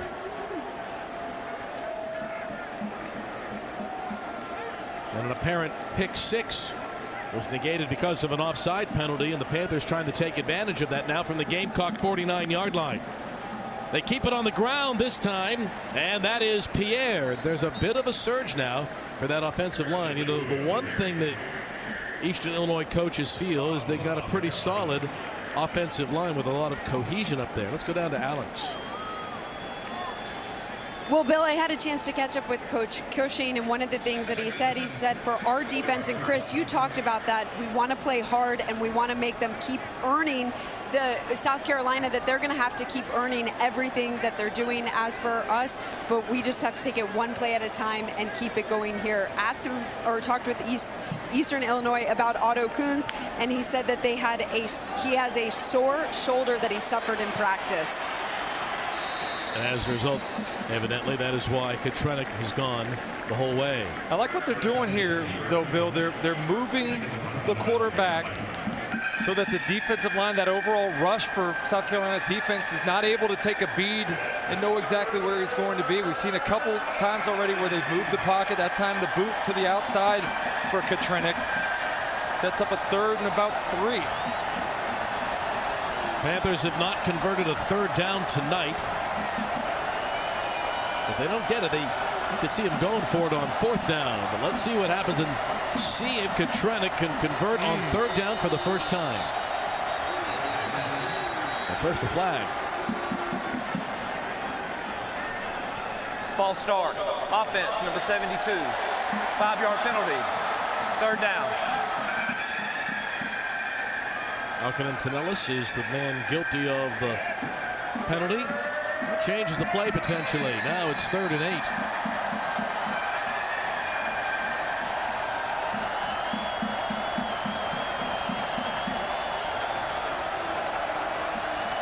This Gamecock defense has done a great job tonight of getting off the field on 3rd down. Can it do it again? On the end around, Cooks. Nothing doing. 4th down. And Bill, we've talked earlier about how much better appreciation we have for the things that we took for granted that we lost. I'm watching the players out there on the field for South Carolina trying to get the crowd into it. I mean, how much do you think they missed having the noise, having the energy, having that 12th man in the stands trying to urge them on to victory? I don't think any of us will take anything for granted after what we've had to go through for the last year and a half or so. No, I agree with you. And the fight songs, I don't know about you. I was excited to hear anyone's fight song this weekend. Yeah. Right? And tonight we've heard a whole bunch of let's give them a cheer. Carolina is here. Gamecocks 29, Eastern Illinois nothing.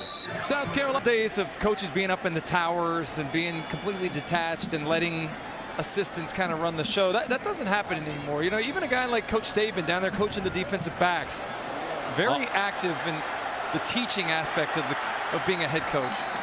On 1st down, Juju McDowell Made about 3 guys miss. Got 9 yards on the first down play to the freshman out of Leesburg, Georgia.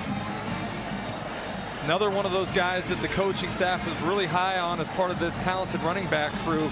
He actually signed with the previous staff. He's done a nice job acclimating to what the new group of coaches here is asking of him. Carries the ball across the 25 now. Jordan Vincent makes the tackle for the Panthers. 6 different players have caught passes tonight for South Carolina. 7 different players have carried the football. I want to see them take advantage of one of those shot plays that they've tried a couple times in the first half. Had a few that they just missed. But let's see Zeb Nolan take some shots, especially with the aggressive nature of this defense. Lined up all 11 players within 10 yards of the line of scrimmage. They keep it short, and that's a gain across the 30-yard line on a diving catch by McDowell. He had to thread that in there beautifully. Only a 4-yard gain. Dewberry had pretty good coverage on the play, and Wells Johnson deployed. Admit it, Bill. He looks a lot sharper than probably anybody expected. And again, I think it's the narrative about him being a GA, but the guy was just playing quarterback for North Dakota State a few months ago in their spring season. Well, during his press conference last week, Shane Beamer said everyone is making a big deal out of the fact that we're moving a GA from the coaching staff to the active roster, but it's not like it's Uncle Rico. Was that not a great reference? Hilarious, right? By the way, he does not have an Uncle Rico. But you know who Uncle Rico is, though, right? Yeah. That might be the nickname that they call Zeb if he continues this. I like it. Out of the I formation on 2nd and short, and a big gain. There goes Lloyd. Bell with the touchdown. It was Bell, number 0, Jaheim Bell, but there's a flag on the play. Could it be the 2nd touchdown of this half wiped off the board for the Gamecocks because of a penalty? An offside penalty negated, a pick 6. And the long run by Bell, I beg your pardon, it was Bell that had it. Appears to be coming back as well. That's a head scratcher. Probably an unnecessary block as well, because when Bell hit the hole, there was nobody in sight. Holding, offense number 9. 10-yard penalty from the spot of the foul. Replay 3rd down.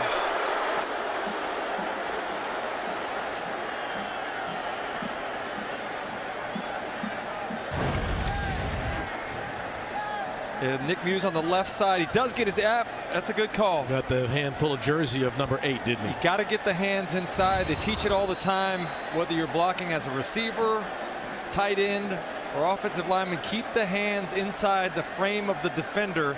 That time Muse got his hands outside. Got a little jersey behind the shoulders, too, to give even more visual proof of the hold to the officiating crew. So it'll be 3rd down, but now just 3rd and 1. Gamecocks are going to take a timeout. Timeout, South Carolina. Their first of the half. Step aside as well. Back to Columbia right after this.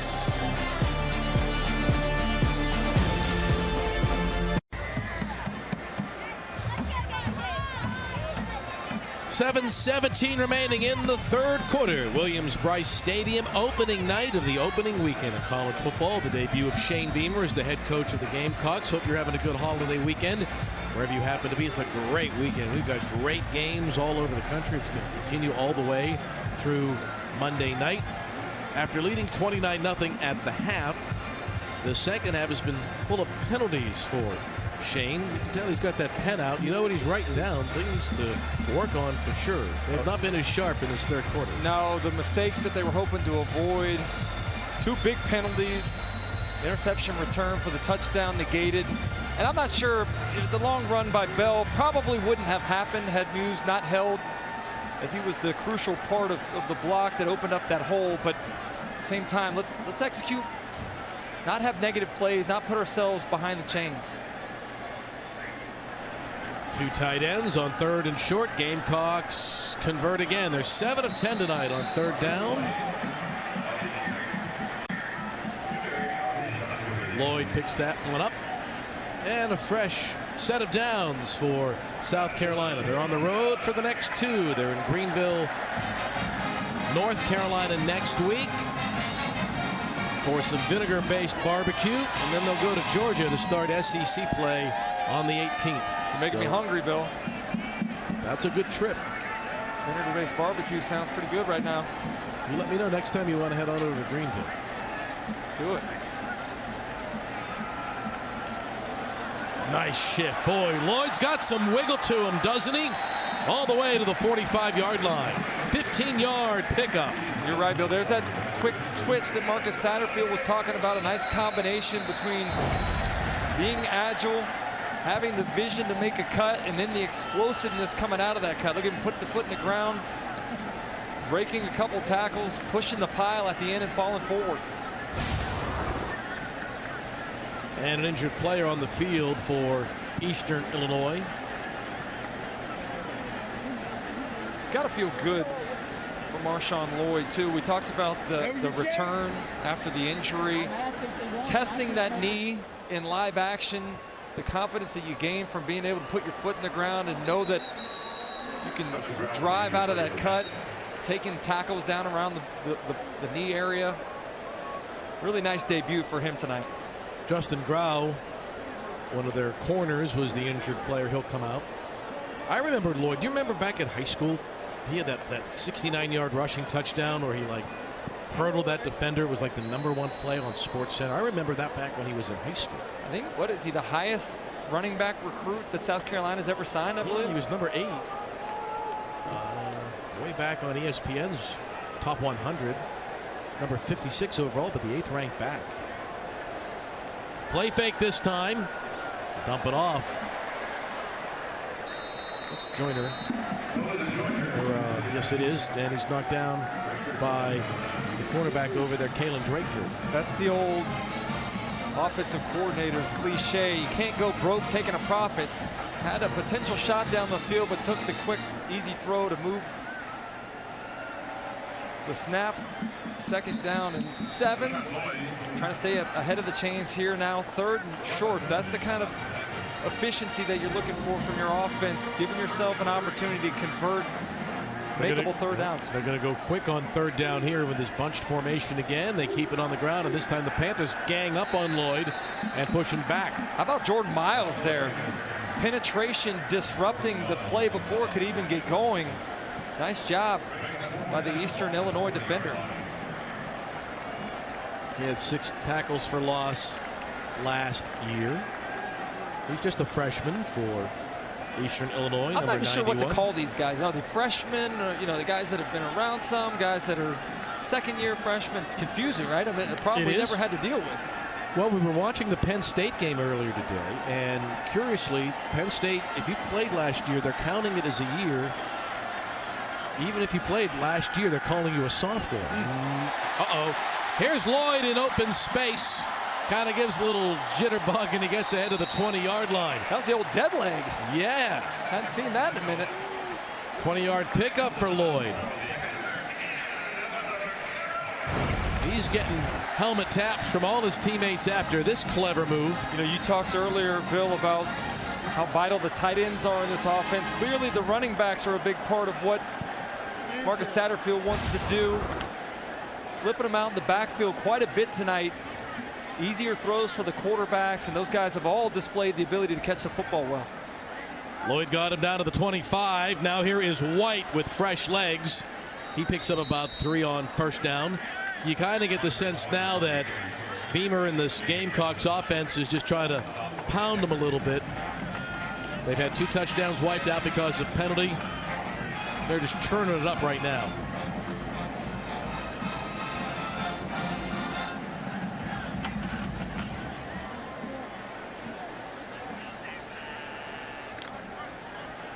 This will be the 12th play of the drive.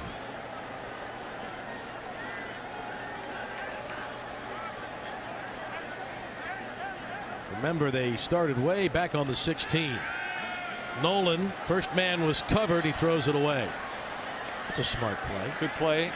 Eastern Illinois drop back into a big zone. Not much there. Throw the football away.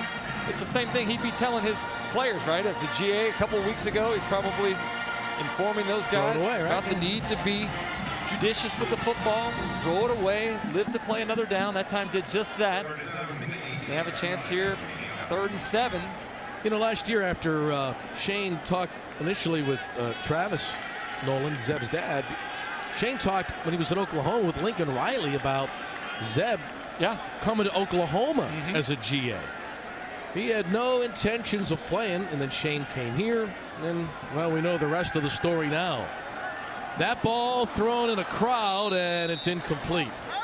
The defensive back over there jumped the route. Joyner was the intended receiver. Jordan Vincent, number 1, and White gets the pass breakup. So field goal opportunity now for Parker White. It was stick route. Looked like the defender was maybe hanging on there a little bit, but a ball that Dakereon Joyner certainly had an opportunity to catch. Those are the plays you got to make on 3rd and crucial conversion opportunities. Here's Parker White, the veteran who's been nearly money in the bank in his career for the Gamecocks, and that one was right down the middle.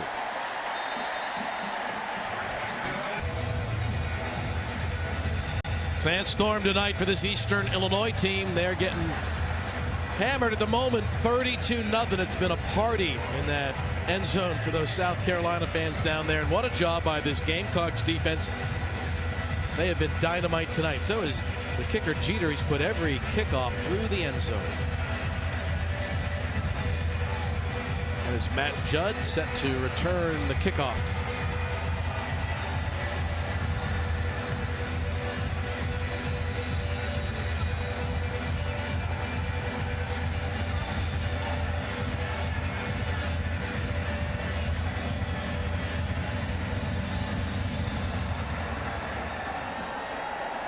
See if he can do it again. 100% tonight. Judd's going to have a chance to return it. First time tonight. Nope, fair catch called for. Oh, we're talking about how good this Gamecock defense has been tonight. Chris, walk us through it. Well, they got started fast. Defensive coordinator Clayton White got to be excited when the first play of the game is intercepted by Jalen Foster. And the defensive line, one of the strengths of this team, has been swarming. 1 of 2 sacks tonight. Closing speed. Harassing Kotrenik all night long. Playing fast around the line of scrimmage, getting to the football. 70 yards of total offense for Eastern Illinois, midway through, almost all the way through the 3rd quarter. Pretty impressive evening for that crew. From the 25, out of the pistol, they keep it on the ground on first down, and the Gamecocks another tackle for loss. That was Mohamed Kaba.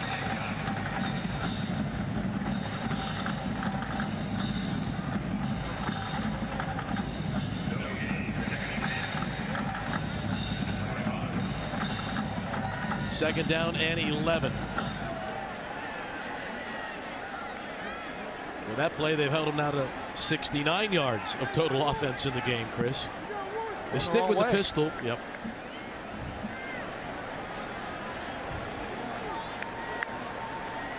To the air on second down. Boy, Kotrenik got clobbered again, didn't he? Dwayne Cooks with the catch. Gets about 8 yards. Let's go down to Alex.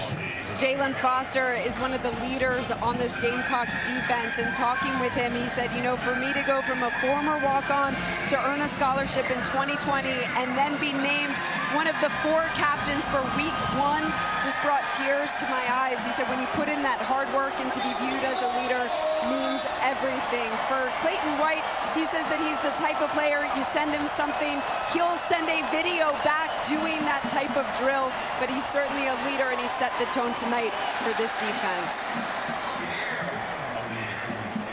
They do get the first down, and Peters on the play there. Having a chance to talk to Clayton White yesterday in the production meeting, he mentioned that Jalen Foster's goal was to have no mental errors in preseason camp. He made it all the way through with 1, but he argued that it wasn't a mental error. They were going back and forth, and that validity is still in question at this point in time. So really good student of the game. Clayton White talked about his perfect attendance and everything they did throughout the offseason. And as Alex talked about, that commitment earned him not only a scholarship, but becoming one of the captains here in the opener of the 2021 season. He's the guy that started at Gardner-Webb, right? He was the freshman of the year up there in the Big South. Gamecocks have blocked 2 punts today. They're not even going to rush now, and the fair catch is called for back there by Van. It is a 44-yard punt. South Carolina will take over with 1:02 remaining here in the third quarter. It has been a somewhat sluggish second half. And they may be making a change at quarterback. Jason Brown. He is the senior from Fredericksburg, Virginia, who transferred in from St. Francis of Pennsylvania. He was in the mix to start when Doty got hurt. Brown set a school record in 2019 through over 3,000 yards at St. Francis of Pennsylvania. His season last year was canceled by COVID, so he's playing for the first time since 19. Hands it off to White. Nearly broke that. Got ahead to the 30-yard line. And offensive coordinator Marcus Satterfield spoke glowingly about the commitment that Jason Brown has made. Said he's a totally different player than he was in the spring. He lost 18 pounds. Appears to be more athletic at that lighter weight. Second and short. They keep it on the ground, and that'll be enough for the first down. As we come down to the final 30 seconds, 9 more yards on the play. Biggest compliments about the type of person that Jason Brown is how accepting he was of the coach's decision. Said he was going to still continue to work despite Zeb Nolan getting the opportunity to start in game 1. First pass for Brown is a Gamecock down the sideline, and it's incomplete. It was caught by Brooks, but he was out of bounds. Brooks is saying, I got my foot in. But the officials said, son, no you don't. 10 seconds to go. He did make a nice catch. Let's take a second look. Brown did a nice job rolling out. Oh, he might have a... Yeah, he's got a point. My apologies, Jalen. He said, I got my foot in. The official said, no review as of yet. Jalen's like, I told you. What did I say? I told you. Right? The ruling on the field is an incomplete pass. The previous play is under further review. The side judge over there was shaking his head and said, no, you didn't. Jalen said, yes, I did. Yes, I did. 2 things that receivers will always tell you. I caught the ball, and I was open. You know, we come back to the huddle. I'm open, coach. Take a look at it again here. Nice job going up and high pointing the football. Does he have possession? Got the ball pinned against his chest, and that right foot comes down in the field of play. Looks like a good catch to me.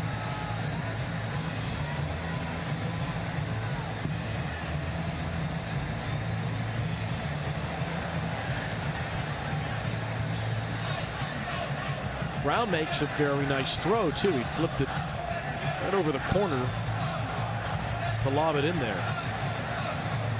Yeah, but I think you're right, Chris. He gets his right foot in right there. Only question that I have is, did he secure the football? It looks like it to me. After further review, the receiver possessed the ball inbounds. We have a catch and a first down at the 42-yard line. One of the questions for him this season was, could he become a little more consistent catching the football? Had an opportunity early in the game that he wasn't able to cash in on, that time showing solid hands going up and getting the football coming down in the field of play, and great awareness to drag that right foot before going out of bounds. You know, the receivers know, right? They always say that base stealers know whether they're safe or out, and receivers know where they are. They know when they get that toe tap. To the fourth quarter we go. South Carolina leading Eastern Illinois 32-0 in Shane Beamer's debut as head coach. And the Panthers hope to get a stop here as South Carolina has moved to the 42-yard line of Eastern Illinois. That ball goes through the hands of Lloyd, the intended receiver. Jason Brown in relief of Zeb Nolan at quarterback. He threw 4 touchdowns in his debut. I don't know if he'll be the SEC Player of the Week. He probably gets GA of the week, if nothing else, correct? GA converted starting quarterback of the week for sure. No question about that.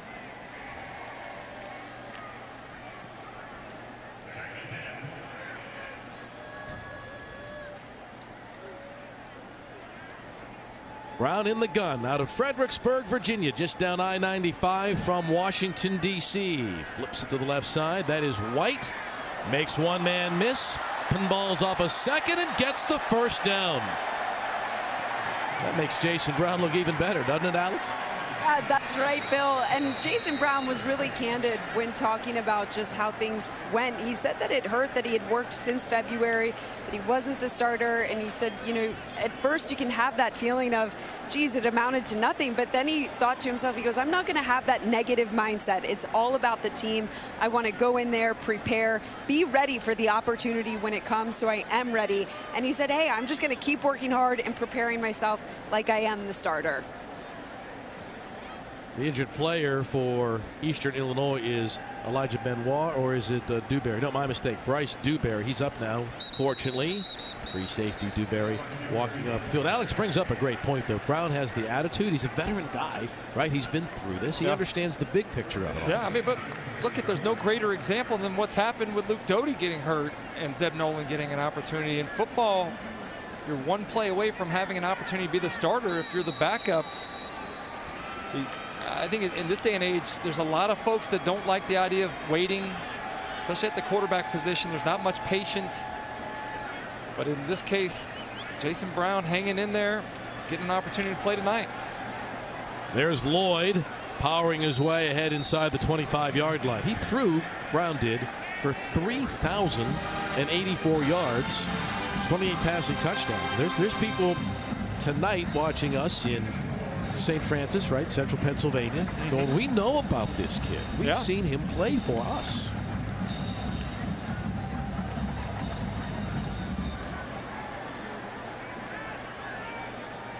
Line to get is the 20-yard line for Brown and the Gamecocks. Lloyd again, and he's tripped up that time. That'll be a loss of about 3 on the play. It'll bring up a third down. South Carolina Charles Shelton, the offensive line, opened the floodgates that time. About 3 or 4 different Eastern Illinois players penetrating in the backfield. Nowhere to go for the ball carrier. As a coach, you want focus and execution regardless of the time and the score. It's been a less than efficient second half. I mean, let's be honest. You talked about it. What do they need to do in the second half? Keep the pedal down. For the most part, it's been about negative plays, big mistakes that have called big plays back. Ball's on the ground. Turnovers. That time Brown had it stripped, and the Panthers come away with it. Drakeford makes the play defensively, stripping it and roughing the recovery. First Gamecocks turnover. And as a quarterback, sometimes you got to know, feel that pressure, throw the football away, or at least secure the ball, take the sack. That's something that they'll go back. Marcus Satterfield will talk to Jason Brown about. You've got to have better ball security in the pocket, especially when some of those white jerseys are flying around you. Another mistake that's been kind of the pattern here in the second half, Bill. The turnover, you know, the second half scoring, it's only 3-0 South Carolina. Adam Cushing got to be happy the way his defense has played. Let's see if they can get anything going offensively. They've been held to under 80 yards for the day on total offense. They got 1 yard there, so now up to 81 yards. They've not been able to get the ball to Lofton, their bell cow receiver. They felt like Xander Richards could be a deep threat tonight, but they haven't been able to protect Katrenic. If you dropped him in the pocket, I don't know that he'd be able to handle the rush. Have you seen Tyler Ringwood at all either? A guy that made a bunch of catches last week against Indiana State. Haven't even seen him tonight. Second down and 9. Katrenic to the sideline, and it's over the head of the receiver. It's an interesting dynamic, isn't it, Bill, with these FCS teams coming in, having these paycheck games. It's a great chance for them to play in these environments, as Coach Cushing talked about. But at the same time, they have a season in their conference that they've got to protect their players for. We're not seeing the starting quarterback for last week, Otto Kuhns, playing tonight. I haven't seen Ringwood out there. So how do you manage this situation, going out and wanting to be competitive, but at the same time protecting your team for the part of the season that really means the most? They're in the Ohio Valley Conference, and at the end of the day, your goal is to win your conference. Yeah. Katrenic to the air, and it's nearly picked off. Nice jump on the ball by David Spalding.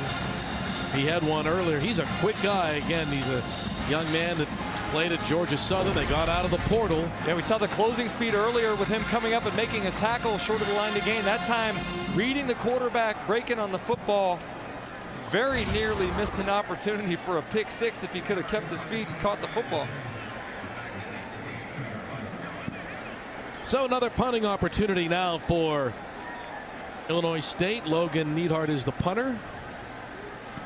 Josh Van coming over to the sideline. He'll take the fair catch at the 12. It'll be a 50-yard punt for the Eastern Illinois punter. Opening night, a Saturday night at Williams-Brice Stadium. Back after this.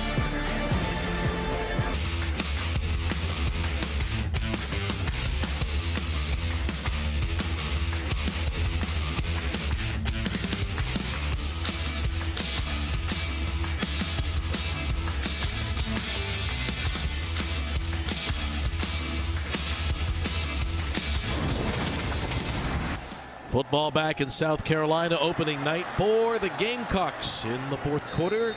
South Carolina leading 32-0 in the opener. That was Brown on the reception.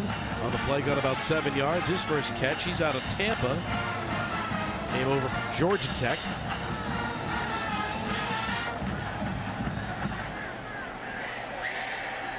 Jason Brown has come on in relief of the starter Zeb Nolan on 2nd and 3. Nice cutback that time by Lloyd, and he's got the first down.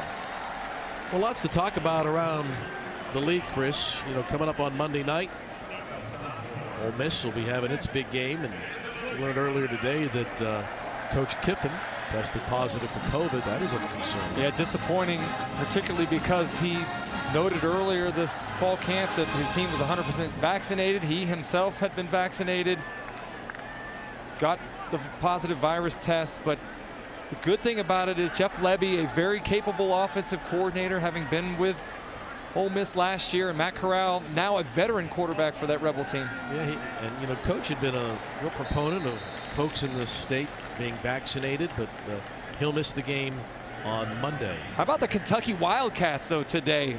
Liam Cohen comes in as the new offensive coordinator. They open things up with the former Penn State quarterback Will Levis. I don't know if you had a chance to watch it, but it looked like a much different Kentucky offense, particularly in the first half. Nebraska transfer, Wan'Dale Robinson with a couple touchdowns catches. Josh Ali had one as well. Yeah, the two of those dudes combined had 10 catches for 261 yards. That's a day's work. Here's a breakaway run for White, and he will score. 63-yard Carolina touchdown.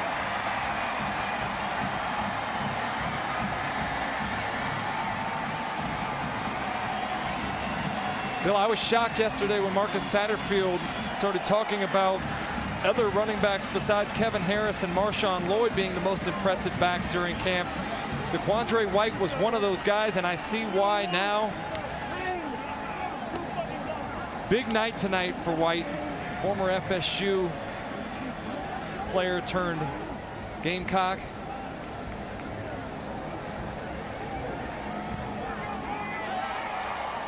Extra point is good. Well, they got a beautiful Bermuda grass field here in Columbia, and White. First 2 years in the SEC. A lot of that has to do with the success or lack thereof that other teams outside of Alabama have had. Everybody trying to get to that level. Nobody able to replicate the success that Coach Saban has had, not only in the SEC, but in college football in general, obviously. This is a line drive kickoff in the first return of the night for the Panthers. They're going to get good field position just across the 37-yard line. Well, if you're going to coach in the SEC and you're taking over at South Carolina, at least have a sense of humor about it, right? And Shane did, reenacting this famous photo. You know that guy on the right has Coach Spurrier. Very soft spot in my heart. Yeah. Pretty amazing to think about that guy being the winningest coach at 2 SEC universities, having done it at Florida and here at South Carolina. And you mentioned it earlier, right off the top, the coaches that Shane Beamer has had a chance to be around, obviously his father growing up with him, coaching with him at Virginia Tech, having been here during some of the great Spurrier years, coaching at Georgia with Kirby Smart, having been most recently with Lincoln Riley. That's a very good group of coaches to kind of learn from and figure out the type of head coach you want to be. And he's doing a great job of at least creating energy. I know there's optimism anytime you bring a new coach in, but for whatever reason, this feels kind of different to me. Kotronik picks up the first down. When Shane wanted to get into coaching, his dad said, okay, but you're not going to work for me right away. Go work for some other people. And he worked first for George O'Leary at Georgia Tech. What would you say, an old school defensive dude? Yeah.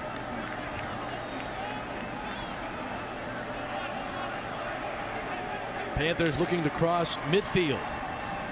Kotronik on the run, dumps it off. That's Pierre, and he gets ahead to the 43-yard line, a pickup of about 6 yards. Let me say this, Bill. I've been really impressed. They probably don't have the same sort of talent, don't have the same sort of depth that South Carolina has, but to Coach Cushing's credit and what he predicted that they were going to play hard, they've done that this entire evening on defense. Here on offense, keep trying to execute. Guys that are just playing all the way to the end of the 60-minute fight, and I've been impressed with their effort tonight. They wanted to make more big plays tonight. They haven't been able to do that, at least not yet. Here's a deep shot, and it's incomplete. And it'll bring up second down. Let's be honest. I mean, third down, my mistake, third down. We heard that this offensive line for Eastern Illinois is kind of the strength of the team. Veteran guys that had to play at a young age and have now developed because of those growing pains. But it's a tough task. There's SEC offensive lines that are going to have a hard time with this defensive front. The strength of this South Carolina team. Those guys, as the coaching staff talked about, are grown men that have played a lot of downs together. It's a tough task. They've yet to convert a third down tonight. 0 for 7. This is 3rd and 2. 0 for 8. Nice to hear Jordan Birch's name called, Bill. Jordan Birch, one of the most highly recruited players in the country 2 years ago, decided to stay at home, signed with South Carolina, Will Muschamp's staff. He just hadn't had that success that you expect from a five-star player immediately, but to his credit, much like we talked about with the quarterbacks earlier, he's been patient. Well, he was, what, the second highest recruit under what the Gamecocks got other than Clowney? I believe so. On 4th down. But right, wouldn't most guys, hey, I'm going to take my ball and go home. He's been very vocal about the fact that he needs to improve. We talked to some of the coaches about his high school career, playing in a private school league, and the competition at the SEC level being much greater, having to try to acclimate like every high school player does, but it's taken him a little bit longer. But to his credit, he stayed the course and continues to have a positive attitude about his career going forward here in Columbia. They convert on 4th down, and the Panthers looking to get on the board. Kotronik's pass picked off. Here come the Gamecocks. Here comes Birch on cue to the house.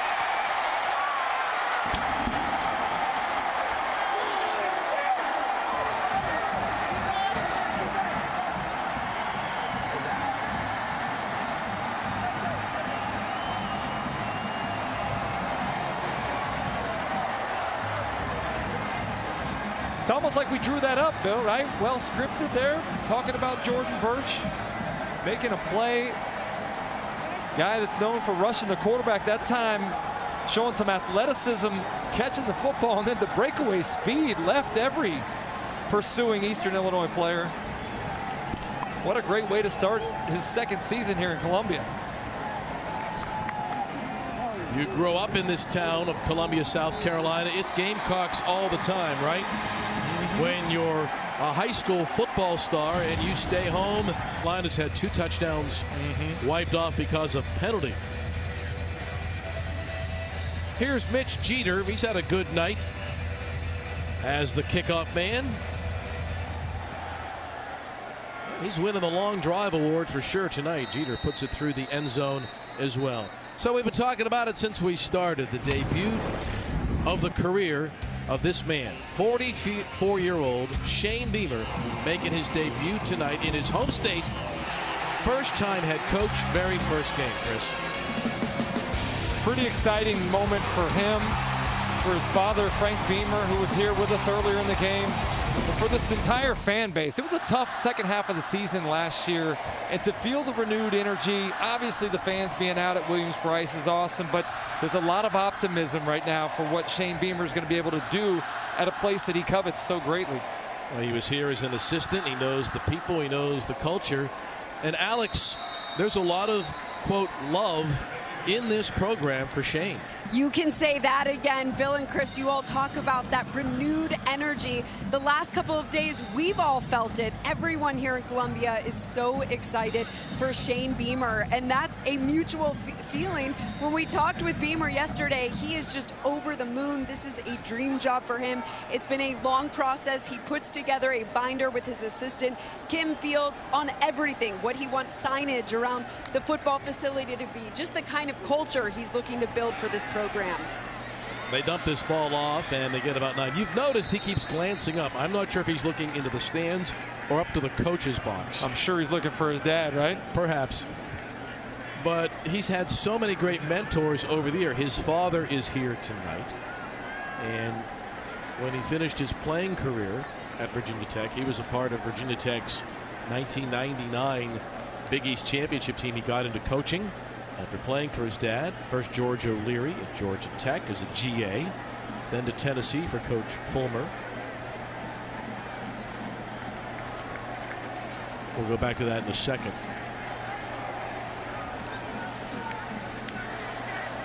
First down, they keep it on the ground, and the Gamecocks throw him down back on the 26-yard line. After he went down to Mississippi State, he and Coach Kroom were very tight. Everyone talks about his ability to recruit. That's where he recruited Emily, his wife. She was maybe the most important recruit in his life, right? Clowney wasn't the best recruit he ever got. No offense to Jadavian. It was his lovely wife. But then he coached here with Coach Spurrier, Georgia with Kirby Smart. That is an amazing list of mentors. It is. It's a who's who of coaches in college football. And taking a little piece of every one of those coaches, trying to figure out his philosophy. As Alex said, the culture that he wants to try to create. Trying to off his back foot, throws it away. In recruiting, he says, we know he rattled off like 20 players from this state of South Carolina that he got, and then some that he didn't get. He really respects the high school coaches and the talent here. Go back and look at some of the most successful seasons here in South Carolina. It's been built on South Carolina high school recruits: Jadavion Clowney, Alshon Jeffrey, Marcus Lattimore, Stephon Gilmore. Tons of talent here in the state that they've got to find a way to not only keep within the state, but keep away from Clemson now. So it's a tough task, but if there's anybody that's up for it, it's Shane Beamer with his energy, his youth, his ability to connect. And I thought it was an interesting conversation, Bill, that we had with him in terms of the concentric circles of recruiting, where you go outside of South Carolina. They've had success in Florida and Georgia, North Carolina, some bordering states, but also going up into the Northeast more than they ever have before. That D.C., Maryland, Virginia area, an area that was once off limits, as he talked about when his dad was at Virginia Tech. Didn't dare steal anybody out of the state of Virginia, but now it's free game with his father no longer being at Virginia Tech. Yeah, he said, we are the closest SEC school to that. Yep. Delmarva, Delaware, Maryland, Virginia. And a lot of those kids want to play in the SEC. Hey, they vacation at Myrtle Beach, right? That's right. Welcome home, Coach Beamer.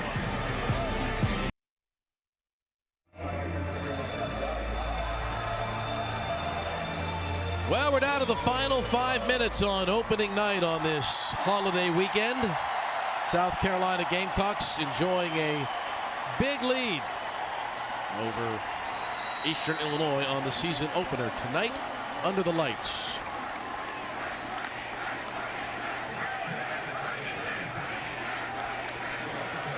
Gauthier is in the game at quarterback now for South Carolina. And they keep it on the ground. This is probably what we'll see. There's a strong run on first down by Juju McDowell. Got 9 yards on the first down play.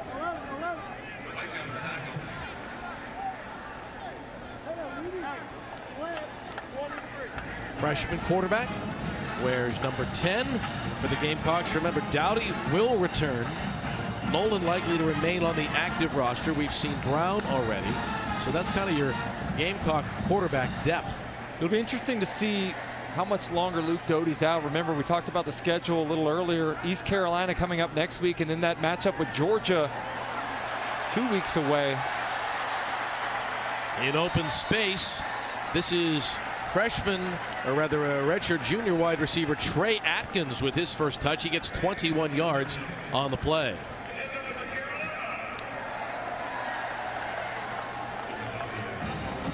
Shane has 79, he told us, right? 79 scholarship players, including a couple of walk-ons that got scholarships. Yep. The participation chart for this game may have all 79 names on it when they turn it in.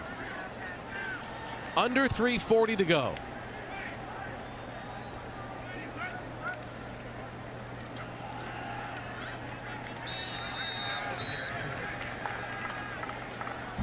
There's the group of quarterbacks. Nice to see Doty dressed out at least tonight. You know, we've talked about him having previously been in the boot. Coaches said he's been out of practice in tennis shoes for the most part, so seemingly getting better, but really no timeline as of now when he's going to be able to practice or let alone return to game action.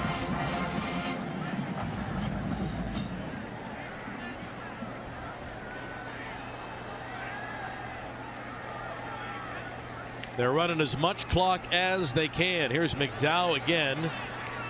He gets knocked down in play. And let's talk about the effort they're still getting. Eastern Illinois' kids are still playing hard, just like Coach said they would. Here's the way the preseason media poll looked. You know, Bill, I think a lot of people are intrigued by the West by good reason, because there's a lot of talent. I think the floor in the West has been raised, but I think there's a lot of drama here in the East as well. Most people think it's Georgia and Florida in contention at the top, and then there's a lot of jostling for position. I think next week you look at that big game in Lexington, Missouri traveling to Kentucky. Kentucky maybe had one of their most embarrassing defeats at the hands of Missouri last season. Very little offensive production, so a much different offense that Coach Stoops takes into this ball game than a year ago, as we talked about Will Levis's success today in his debut in Kentucky. They had an impressive game, but that's a game to watch for sure next week. And go back and look at those seasons, back-to-back 11-win seasons when Coach Spurrier was here. A lot of that came because Tennessee was not where they typically were in the mid to late 90s and the early 2000s. I feel like it's kind of a similar situation. Who's going to be that team in the next part of the pack that can make that move to contend with where we expect Florida and Georgia to be this year?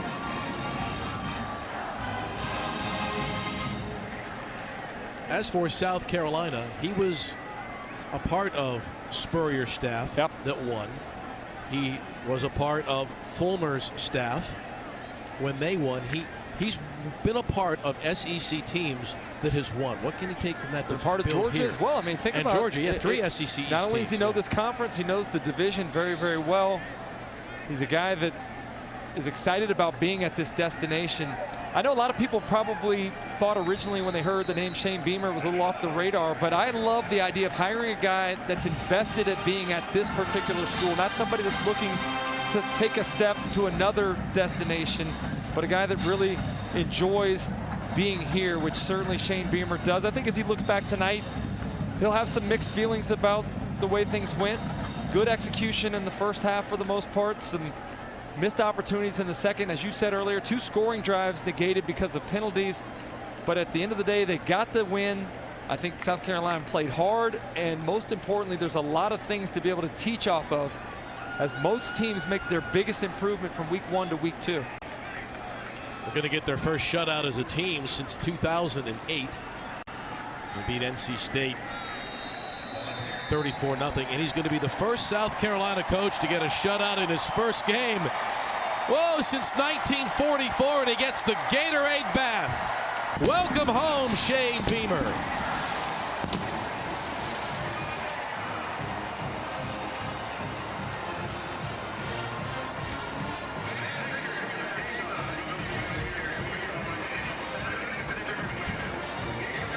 Well, he's a wet coach But he's a happy coach. Definitely It was a happy Beamer coach. ball in the first half, and they finish it off by the final score of 46-0 in his first game. Not the cleanest game, but a lot of positives to look at. Some things that you can clean up, as I said a second ago. But most importantly, they got the victory. They got a chance to play a lot of guys. Got an opportunity to get some things on tape that they can evaluate.